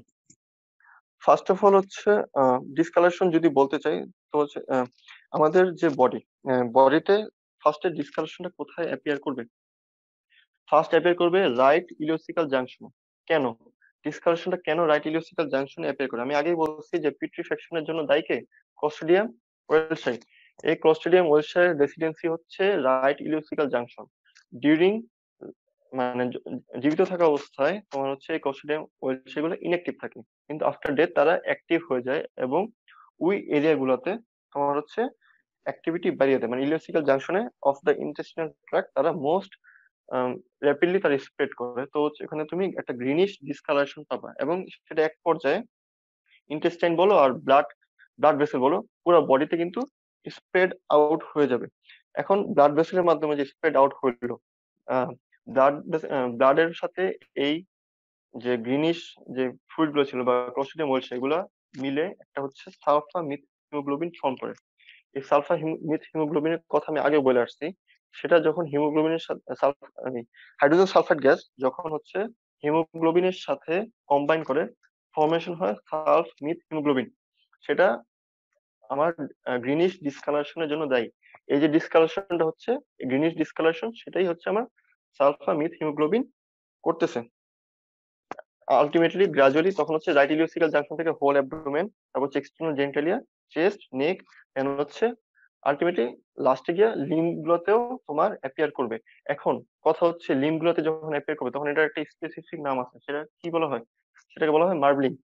মার্বলিং আমি বাম পাশের ছবিটা দেখা দিচ্ছি, এটা হচ্ছে মার্বলিং। মার্বলিংটা কি? মার্বলিংটা হচ্ছে তোমার এটাও একটা হচ্ছে ডিসকালারেশন, এটা হচ্ছে রেডিশ আর গ্রিনিশ প্যাটার্ন অফ ডিসকালারেশন।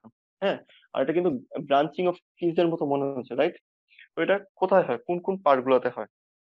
এটা হচ্ছে তোমার বেসিক্যালি তোমার সুপারফিশিয়াল বেইন যেখানে আছে, যেমন হচ্ছে রুট অফ দ্য লিম্ব, তারপর হচ্ছে thigh, side of the abdomen, shoulder, chest and neck, এসব এরিয়াতে হচ্ছে ম্যাক্সিমাম দেখা যায়। আর কেন দেখা যায় মানে এটা ডিপেন্ড করে কিসের উপর? ইন্টেন্সিটির উপর। কার ইন্টেন্সিটি? একটু আগে বললাম যে সালফ মিথ হিমোগ্লোবিন যেই জায়গায় এফেক্ট করতেছে, যেমন হচ্ছে রুট অফ দ্য লিম্ব মানে এক্সিলে, দেখো এখানে হাতের রুট অফ দ্য লিম্বে হচ্ছে তোমার এফেক্ট করতেছে। তো এখানে সালফ মিথ হিমোগ্লোবিন কি পরিমাণ ফর্ম হচ্ছে সেটার উপর ডিপেন্ড করে এটা ইন্টেন্সিটিটা ডিপেন্ড করবে। যদি বেশি ফর্ম হয় ইন্টেন্সিটি গ্রিনিশ থেকে তোমার রেডিশ পার্পলও হয়ে যেতে পারে, আর যদি কম ফর্ম হয় তাহলে হচ্ছে লাইট গ্রিনও হইতে পারে, ঠিক আছে। দেন হচ্ছে সেকেন্ড পয়েন্ট ছিল ফাউল স্মেলিং গ্যাস। এখন আমার কমপ্লেক্স অর্গানিক কম্পাউন্ড থেকে সিম্পল ইনঅর্গানিক কম্পাউন্ড হচ্ছে, তার মানে কি আমার বডিটা পচে যাচ্ছে, তো কিছু ফাউল স্মেলিং গ্যাস তো ডেফিনেটলি প্রডিউস হবে, তাই না? তো কি গ্যাস প্রডিউস হয়? গ্যাসগুলো হচ্ছে carbon monoxide, carbon dioxide, mercaptan, methane, ammonia, এসব গ্যাসগুলো। তার হচ্ছে অ্যাপিয়ারেন্স অফ ম্যাগট। ম্যাগটটা খুবই ইম্পর্টেন্ট। কেন ইম্পর্টেন্ট সেটা বলি। ম্যাগটটা হচ্ছে আমার একটা রাফ এস্টিমেশন দেয় যে এই ডেড বডিটা কয়দিন পুরনো, আমরা তো এতক্ষণ কয় ঘন্টা পুরনো বলতাম, ঠিক আছে, কিন্তু একটা ডিকম্পোজ বডি সেটার ক্ষেত্রে তার কয় ঘন্টা পুরনো সেটা আর বলা যাবে না। ওই ক্ষেত্রে সেটা কয়দিন পুরনো সেটা বলতে গেলে আমার ম্যাগটস এক্সামাইন করা লাগবে। ম্যাগটসটা কিছুই না, এটা একটা লার্ভাল স্টেজ। যখন একটা বডি ডিকম্পোজ হওয়া শুরু করে তখন হচ্ছে কিছু ফ্লাই থাকে, ওই ফ্লাই গুলা এই ডেড বডি দ্বারা অ্যাট্রাক্ট হয়। এই ডেড বডি দ্বারা অ্যাট্রাক্ট হওয়ার পরে তারা আসে, তারা হচ্ছে এগ লে করে, তারা ডিম ছাড়লো, ডিম ছাড়ার পরে 8 থেকে 24 ঘন্টার মধ্যে এই এগ থেকে হচ্ছে তোমার লার্ভা বের আসে। ঠিক আছে, লার্ভা, লার্ভা গুলা 1 থেকে 5 দিন, লার্ভাল স্টেজটা 1 থেকে 5 দিন হচ্ছে স্টে করে। এই লার্ভাল স্টেজটাকেই বলা হয় ম্যাগট। এই ম্যাগট হওয়ার পরে আরো, ম্যাগট থেকে পিউপা হতে আরো 4-5 দিন টাইম নেয়, পিউপা থেকে অ্যাডাল্ট ফ্লাই হতে আরো 4-5 দিন টাইম নেয়। এখন বলতে পারো যে ফরেনসিক মেডিসিনে কেন আমি এগুলো পড়াচ্ছি? হ্যাঁ, এজন্য পড়াচ্ছি কারণ তুমি একটা ডেড বডি পাইলা, একটা জঙ্গলে একটা ডেড বডি পাইলা, ডেড বডিটা অলরেডি ডিকম্পোজ হওয়া শুরু হয়ে গেছে, কি পাইলা? কিছুই পাইলা না, জাস্ট পাইলা কিছু ম্যাগটস পাইলা অথবা পিউপা পাইলা। এখন তুমি ম্যাগটস না পিউপা সেটার উপর ডিপেন্ড করে তুমি বলে দিতে পারবা যে কয়দিন আগে এই ডেড বডিটা এক্সপোজ হয়েছে বা কয়দিন আগে মারা গেছে। ঠিক আছে, দ্যাটস ওয়াই এই ম্যাগট বা পিউপা খুবই ইম্পর্টেন্ট। দেন হচ্ছে কলিকিউটিভ পুট্রিফ্যাকশন, বা ultimately total destruction of the dead body. Colliquative পুট্রিফ্যাকশনটা হচ্ছে, এটা হচ্ছে 5 থেকে 10 দিন, মারা যাওয়ার 5 থেকে 10 দিন পরে এটা অ্যাপিয়ার করা শুরু করবে। এখানে হচ্ছে তোমার অ্যাবডোমিনাল যে অর্গান আছে টোটাল বাস্ট আউট হয়ে যাবে, মানে অ্যাবডোমিনালটা টোটাল বাস্ট আউট হয়ে যাবে। আর ইন কেস অফ চাইল্ড সেখানে হচ্ছে তোমার থোরাসটা বাস্ট আউট হয়ে যেতে পারে। তারপর যে আমাদের যে টিস্যু গুলো আছে সেগুলো কি হবে, সফট হয়ে যাবে, লুজ হয়ে যাবে, আর কনভার্ট হয়ে যাবে থিক সেমি ফ্লুইড ব্ল্যাক মাসেস। ঠিক আছে, আর একটা সময় গিয়ে এরকম হবে যে লিগামেন্ট, তারপর হচ্ছে টেন্ডন, এগুলো হচ্ছে ডিস্ট্রাকশন হয়ে যাবে এবং এগুলা টোটালি বোনস থেকে আলাদা হয়ে যাবে। ঠিক আছে, এটাই হচ্ছে টোটাল ডিস্ট্রাকশন বা কলিকিউটিভ পিউট্রিফ্যাকশন। এখন এই কলিকিউটিভ পিউট্রিফ্যাকশনের ইফেক্ট গুলো কি কি? যেমন অনেক সময় হচ্ছে আমরা যে আমাদের সিরাস ক্যাভিটি আছে, সিরাস ক্যাভিটি আমরা সিরাস অ্যাঙ্গুলার ফ্লুইড পেতে পারি। তারপর হচ্ছে আমাদের যে সফট টিস্যু গুলো আছে এটা ডিস্টেন্ড করতে পারে। তারপরে এই সফট টিস্যু ডিস্টেন্ড করার কারণে দেখা যাচ্ছে যে কোনো একটা স্টাব ওন্ডের ডাইমেনশনটা কিন্তু চেঞ্জ হয়ে গেল। তো এটা কিন্তু মেডিকেলিক্যালি খুব ইম্পর্টেন্ট যে একটা স্টাব ওন্ড সেটা ডাইমেনশন, ডিরেকশন পুরোটাই চেঞ্জ হয়ে গেছে।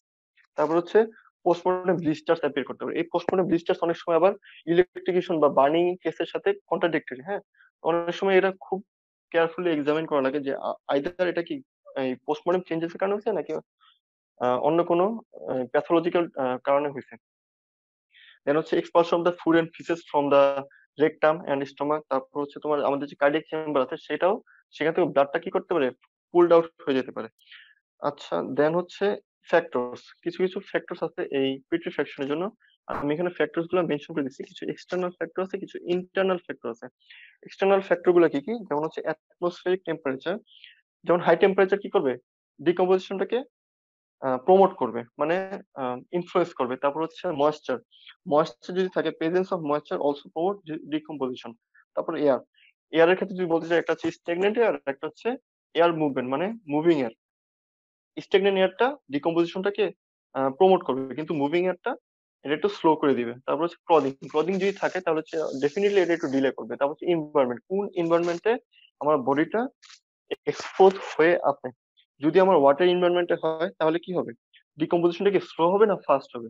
এটা একটু মাথায় রাখবা। যদি ওয়াটারি এনভায়রনমেন্ট হয় বা বডিটা যদি the body is submerged in water, then what will be the decomposition process? The decomposition process will be slow.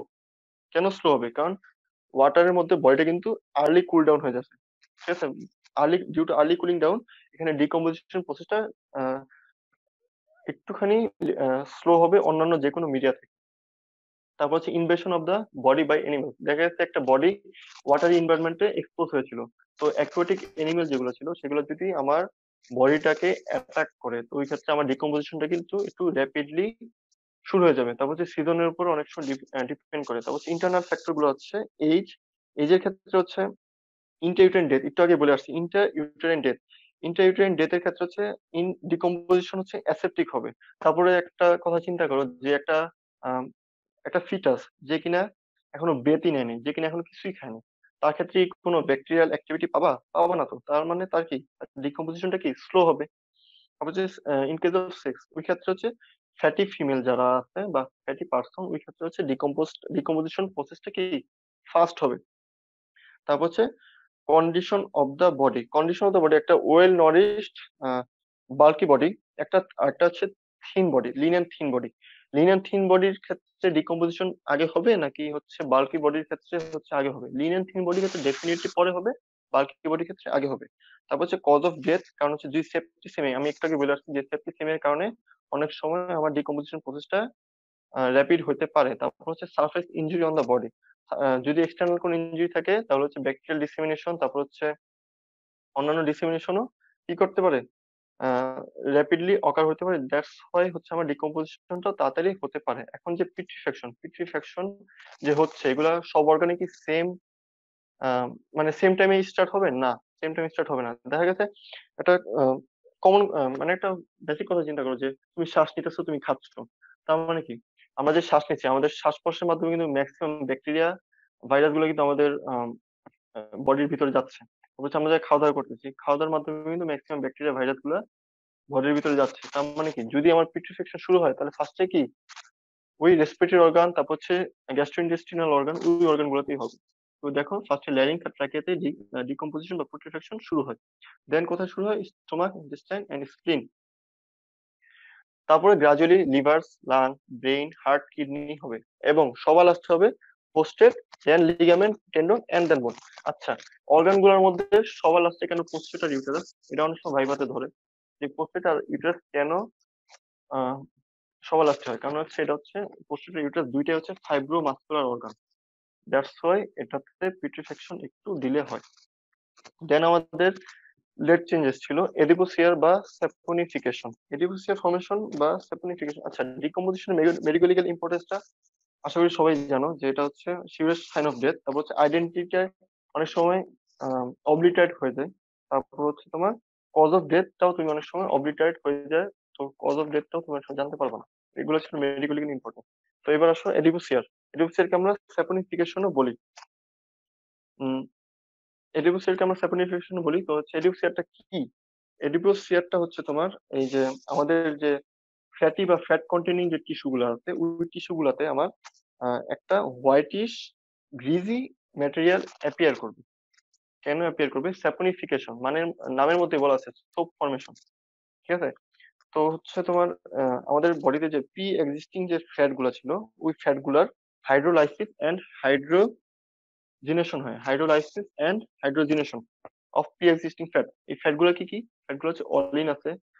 এই অলিনটা অনেক সময় ক্যালসিয়াম আর অ্যামোনিয়ার সাথে একটা ইনসলিবল সোপ ফর্ম করে, এবং আলটিমেটলি এই ফ্যাট গুলা oleic acid, palmitic acid, stearic অ্যাসিডে কনভার্ট হয়, এবং সেগুলোই বডির বিভিন্ন সাবকিউটেনিয়াস টিস্যু আর ফ্যাটি এরিয়া গুলোতে জমা হয়। এবং কোন কোন সাইট গুলোতে এডিপোসিয়ার বা স্যাপোনিফিকেশনটা তুমি পাবা? স্যাপোনিফিকেশনটা তুমি হচ্ছে মেইনলি সাবকিউটেনিয়াস টিস্যু, তারপর হচ্ছে face, breast, abdomen and limb গুলোতে তুমি হচ্ছে স্যাপোনিফিকেশনটা পেতে পারো। এখন একটা ইন্টারেস্টিং ইনফরমেশন, সেটা হচ্ছে স্যার জিজ্ঞেস করতে পারে যে আচ্ছা একটা এডিপোসিয়ার ফর্মেশন হলো বডি, একটা বডিতে এডিপোসিয়ার ফর্মেশন হচ্ছে, তুমি কিভাবে বুঝবা? আনসার হবে স্যার আমি একটা ফ্রুটি স্মেল, একটা ক্যারেক্টারিস্টিক ফ্রুটি স্মেল ওডর পেতে পারি। দেন স্যার বলতে পারে যে শুধু কি ফ্রুটি ওডর, সুইট স্মেল বা ফ্রুটি ওডর পাবা? তো বলতে পারো যে না স্যার, একটা অ্যামোনিয়াকাল ওডরও পেতে পারি, এবং এই যে যে গ্যাসটা প্রডিউস হচ্ছে সেই গ্যাসটা কি ইনফ্লামেবল হবে, এবং this will burn with faint yellow flame, মানে একটা হলুদ শিখা সহ জ্বলবে যদি আমি এই গ্যাসের সামনে যদি গ্যাস লাই বা ম্যাচের কাছে দিই। দেন হচ্ছে মেডিকো লিগ্যাল ইম্পর্টেন্স অফ এডিপোসিয়ার বা স্যাপোনিফিকেশন, এটাও হচ্ছে একটা সিরিয়াস সাইন অফ ডেথ। আর এডিপোসিয়ার হচ্ছে তোমার অনেক সময় আইডেন্টিটি এস্টাবলিশ করতে হেল্প করে। তারপর হচ্ছে time of death can be রাফলি এস্টিমেটেড। আচ্ছা, আমি একটা টপিক মিস করে গেছি আগে, যে বলছিলাম যে আমি পিট্রিফ্যাকশন আর আমি ম্যাসেরেশনের ডিফারেন্সটা বলবো। আচ্ছা, পিট্রিফ্যাকশনটা কই হয় আর ম্যাসেরেশনটা কই হয়? পিট্রিফ্যাকশনটা হচ্ছে আমার একটা লিভিং বডিতে হবে, ম্যাসেরেশনটাও লিভিং বডি, কিন্তু এটা হচ্ছে ইন্ট্রা ইউটেরাইন। হ্যাঁ, পিট্রিফ্যাকশনটা হচ্ছে সাইন অফ ডেথ, এটা হচ্ছে পোস্টমর্টম চেঞ্জেস, কিন্তু ম্যাসেরেশনটা এটা হচ্ছে সাইন অফ ডেড বার্থ। ঠিক আছে, তাহলে হচ্ছে বেসিক্যালি তাহলে পিট্রিফিকেশনটা কোথায় হয়? আউটসাইড দি ইউটেরাস, আর ম্যাসেরেশনটা কি ইনসাইড দি ইউটেরাস। তাহলে যেহেতু পিট্রিফিকেশনটা বাইরে হচ্ছে, তার মানে এয়ারের একটা রোল আছে। তাহলে এয়ারের একটা রোল আছে, আর কিন্তু ম্যাসেরেশনে কি এয়ারের রোল থাকবে? অবশ্যই থাকবে না। তারপর হচ্ছে কালার অফ দ্য স্কিন। পিট্রিফিকেশনের ক্ষেত্রে স্কিনের কালারটা তুমি গ্রিন পাবা, ম্যাসেরেশনের ক্ষেত্রে অনেক সময় রেড থেকে পার্পল পেতে পারো। আর ম্যাসেরেশন টোটালি একটা স্টেরাইল প্রসেস, কিন্তু পিট্রিফিকেশন কোনোভাবেই স্টেরাইল প্রসেস না। এটা ভাইবাতে অনেক সময় ধরে যে প্রিসিপিটেশন আর ম্যাসিফিকেশন কি সেম কিনা। দুইটা জিনিস সেম, কিন্তু মানে প্রসেসটা সেম না। দেন হচ্ছে আমাদের সবার লাস্টের যে লেট চেঞ্জেস, সেটা হচ্ছে মামিফিকেশন। মামিফিকেশন কি? মামিফিকেশন হচ্ছে একটা বডি মামিফাইড হয়ে গেছে, মানে এনভায়রনমেন্টাল ফ্যাক্টরের কারণে বডিটা হচ্ছে ড্রাইড এন্ড ডেসিকেশন হয়ে গেছে। তো হচ্ছে এটা কেন হয়? এটা হচ্ছে দুইটা ফ্যাক্টরের কারণে হয়। একটা হচ্ছে due to the absence of moisture in the air, মানে এয়ারে যদি ময়েশ্চার না থাকে। আর একটা হচ্ছে continued action of the dry and warm air. তো আমরা দেখা গেছে যে এটা যদি একটা হাইলি টেম্পারেচার এরিয়া, যেমন মানে মরুভূমি এরিয়াগুলোতে অথবা মিশরের এরিয়াগুলোতে, ওইখানে কিন্তু টেম্পারেচারটা খুবই বেশি থাকে। তো ওই ক্ষেত্রে ডেড বডি গুলোতে মামিফাইড হয়ে যায়। মামিফাইড মামিফাইড হওয়ার কারণটা কি? এখানে হচ্ছে সফট টিস্যু গুলা আমার হচ্ছে ডার্ক হয়ে যাবে, তারপর হচ্ছে অ্যাবজর্ব হয়ে যাবে। আর স্কিনের ক্ষেত্রে বলতে পারি যে আমাদের স্কিনটা ট্রান্সলুসেন্ট হয়ে যাবে। কেন ট্রান্সলুসেন্ট হয়ে যাবে? কারণ হচ্ছে আমাদের যে ফ্যাটটা ছিল, ওই ফ্যাটটা হচ্ছে অ্যাবজর্ব হয়ে যায়। আর আদার অর্গানের কি কি চেঞ্জ হইতে পারে? আদার অর্গানের চেঞ্জের মধ্যে আমি বলতে পারি যে সবগুলো অর্গানেরই সাইজ কি করবে? রিডিউস হয়ে যাবে। সাইজ সবগুলো অর্গান রিডিউস হয়ে যাবে। তারপর হচ্ছে ফ্যাট গুলো রিডিউস হয়ে যাবে। তারপর হচ্ছে মাসল গুলা, মাসল সাইজ, মাসল ভলিউম সবগুলোই রিডিউস হয়ে যাবে। তো এটার মেডিকেল ইম্পর্টেন্স কি? আরেকটা কথা, এই মামিফাইড বডি হচ্ছে ওডোলেস হবে, কিন্তু এডিপোসিয়ার ফর্মেশন কিন্তু ওডোর হবে। আর এটা মেডিকেল ইম্পর্টেন্স, এটা হচ্ছে একটা সিরিয়াস সাইন অফ ডেথ। তারপর হচ্ছে time of death can be estimated. তারপর হচ্ছে ডেথ কেন হয়েছে, মানে cause of death can be known. So with this, modification process, I end my lecture here. কারো কোনো কি কোশ্চেন বা কিছু জানার আছে?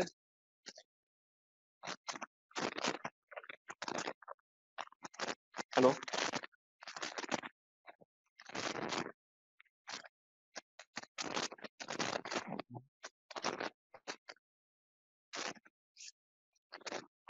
জাহান?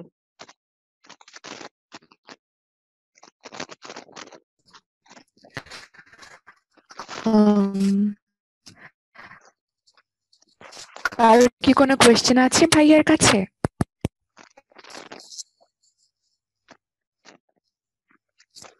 ভাইয়া, আই গেস কারোর কোনো কোয়েশ্চেন নেই আপাতত। থ্যাঙ্কস আ লট হ্যালো ভাইয়া, ক্লাসটা ভাইয়া। আসলেই অনেক হেল্পফুল ছিল। হ্যালো তাহলে কি ভাইয়া ক্লাস শেষ করে দিব? হ্যালো ভাইয়া। হ্যাঁ, শোনা যাচ্ছে আপু। হ্যাঁ হ্যাঁ বলো। জি, ওই যে হ্যাঁ বলো, সমস্যা নেই। রাইগর মোটসের মাধ্যমে টাইমস এন্ড ডেট কিভাবে বের করে হিসাবটা? রাইগোমোটিভসকে কেন ফুড ইন্ডেক্সটা বলে, এটা কি আবার বলতেছো এটাই? মানে টাইমস এন্ড ডেট কিভাবে বের করে একটা হিসাব বলতে বলে না, সেটা বলতেছে। হ্যাঁ, টাইম সিরিজ যেটা আমি বললাম, বডিটা ওয়ার্ম এন্ড ফ্লাক্সিড, হচ্ছে কোল্ড এন্ড স্টিফ। ওইভাবে হচ্ছে তুমি বের করে ফেলবো যে body, sorry sorry sorry sorry rigor মোটিভসের ক্ষেত্রে বলছি। আচ্ছা, রাইগোর মোটিভসটা হচ্ছে ভলেন্টারি এন্ড ইনভলেন্টারি, সব মাত্রায় কিন্তু অ্যাপিয়ার করে। ঠিক আছে, এখন দেখা গেছে তোমার রাইগোর মোটিভসটা তোমার যখন অ্যাপিয়ার করবে, সেটা অ্যাপিয়ার করতে কিন্তু একটা টাইম নেই, নির্দিষ্ট টাইম নেই। সে টাইমটা কতক্ষণ লাগে? বেসিক্যালি হচ্ছে তোমার কত কয়েক আওয়ার লেগে যায়, 18 to 36 আওয়ার লেগে যায়। তারপর হচ্ছে তোমার উইন্টার এনভায়রনমেন্টে হচ্ছে তোমার 30 আরো বেশি আওয়ার লেগে যায়। তো হচ্ছে তোমার যে রাইগোর মোটিভ, তুমি যদি রাইগোর মোটিভ খেয়াল করো যে রাইগোর মোটিভটা কি ফুললি ডেভেলপ করছে কিনা। রাইগোর মোটিভ ফুললি ডেভেলপ করতে মিনিমাম 1 to 2 days লাগে। তারপর হচ্ছে তোমার অটোমেটিকলি এটা গ্রাজুয়ালি ডিসঅ্যাপিয়ার করে। তো ওই ক্ষেত্রে তুমি বলতে পারবে যে বডিটা হচ্ছে এতদিন পুরনো বা এত সময় আগে এটা ডেথ হয়েছে। ঠিক আছে? জি, আচ্ছা, thank you. Okay okay.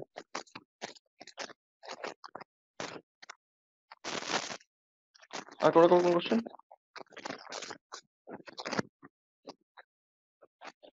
R রাইগোর motives এর ক্ষেত্রে যে টুল ইন্ডেক্সটা বললাম, সেটা দিয়েও তুমি হচ্ছে টাইমটা জানতে পারবে অনেক সময়। টাইম সিরিজ ডেট কিভাবে জানা যায়? একে তো হচ্ছে রাইগোর মোটিভস এর অ্যাপিয়ারেন্স দেখে বলতে পারবা, তারপর হচ্ছে ডিসঅ্যাপিয়ারেন্স দেখে বলতে পারবা, আর ফুড ইন্ডেক্স যেগুলো বলে দিচ্ছেন চারটা, ওই চারটা দেখেও তুমি এস্টিমেট করতে পারবা। জি। আর কারো কোনো কোশ্চেন?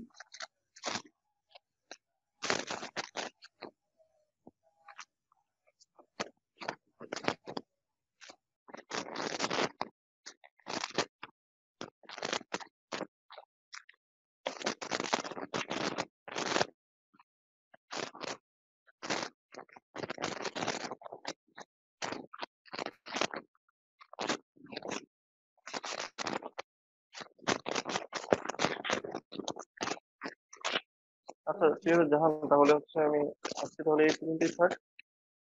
আহ, আমি মেসেজ চেক করবো।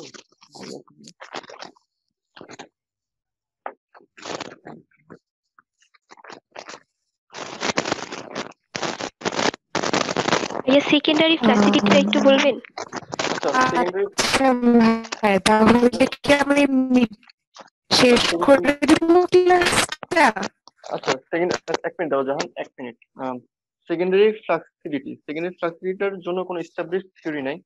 অনেকে অনেক কথাই বলে, যেমন অনেক সময় বলে যে ডেড বডিতে মাসলগুলোতে কিছু এনজাইম রিলিজ হয়, কিছু এনজাইম প্রডিউস হয়, যেটা কিনা আমাদের রাইগর মোটিফে যে অ্যাক্টিনোমায়োসিন বা অ্যাক্টোমায়োসিন যে জেলটা ফর্ম ছিল ওটাকে ডিজলভ করে দেয়।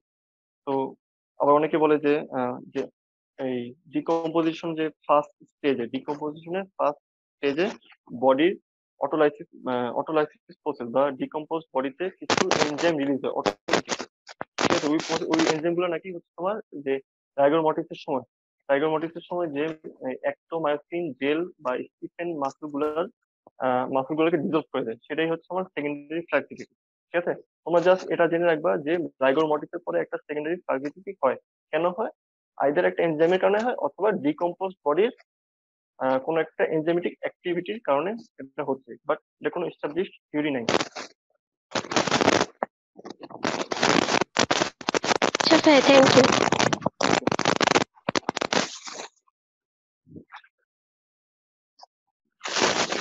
ভাইয়া, হ্যালো। হ্যাঁ হ্যাঁ হ্যাঁ ভাই, একটা কোশ্চেন ছিল। রাইগোমোটিস থেকে একটা কোশ্চেন নর্মালি করা হয় যে বডির উপরে আসছে রাইগোমোটিস, নিচে নেই, বা নিচ থেকে স্টার্ট হয়েছে, বা কতক্ষণ আগে কিভাবে বডি দেখে বুঝবো, এই কাউন্টিংটা কিভাবে যদি বলতেন। আচ্ছা, এই রাইগোর মোটিসের জন্য আহ, আচ্ছা আমাকে একটা কথা বলো, রাইগোর মোটিস তো তোমার সব ভলেন্টারি ইনভলেন্টারি মাসলে এফেক্ট করে, রাইট?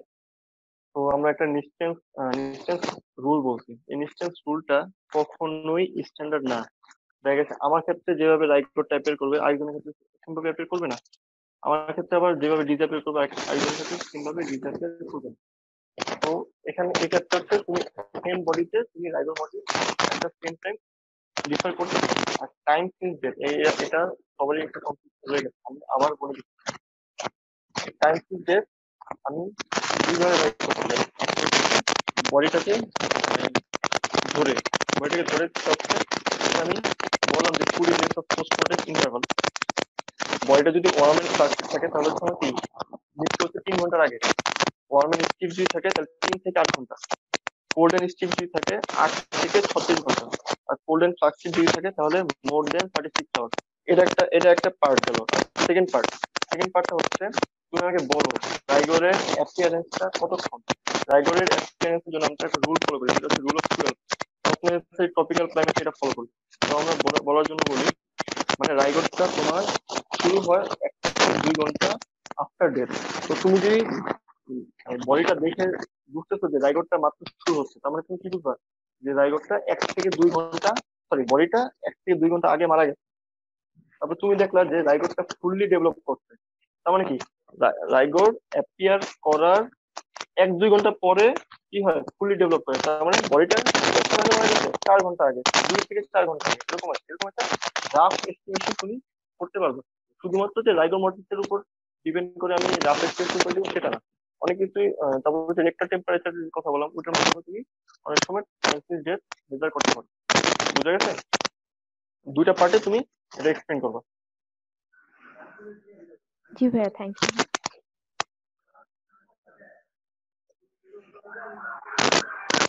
আরেকটা কথা ইনফরমেশন তুমি যেহেতু জিজ্ঞেস করো, এটা শুনে রাখো যে ফেসের ক্ষেত্রে রাইগরটা হচ্ছে তোমার 1 থেকে 4 ঘন্টা লাগে অ্যাপিয়ার ডিটেক্ট করতে। আর ইন কেস অফ লিম্বের ক্ষেত্রে কিন্তু 4 থেকে 6 ঘন্টা লাগে।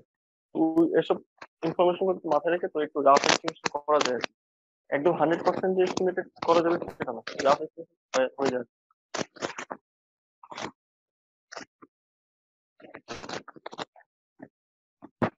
ওকে ভাইয়া, থ্যাংক ইউ। ওকে।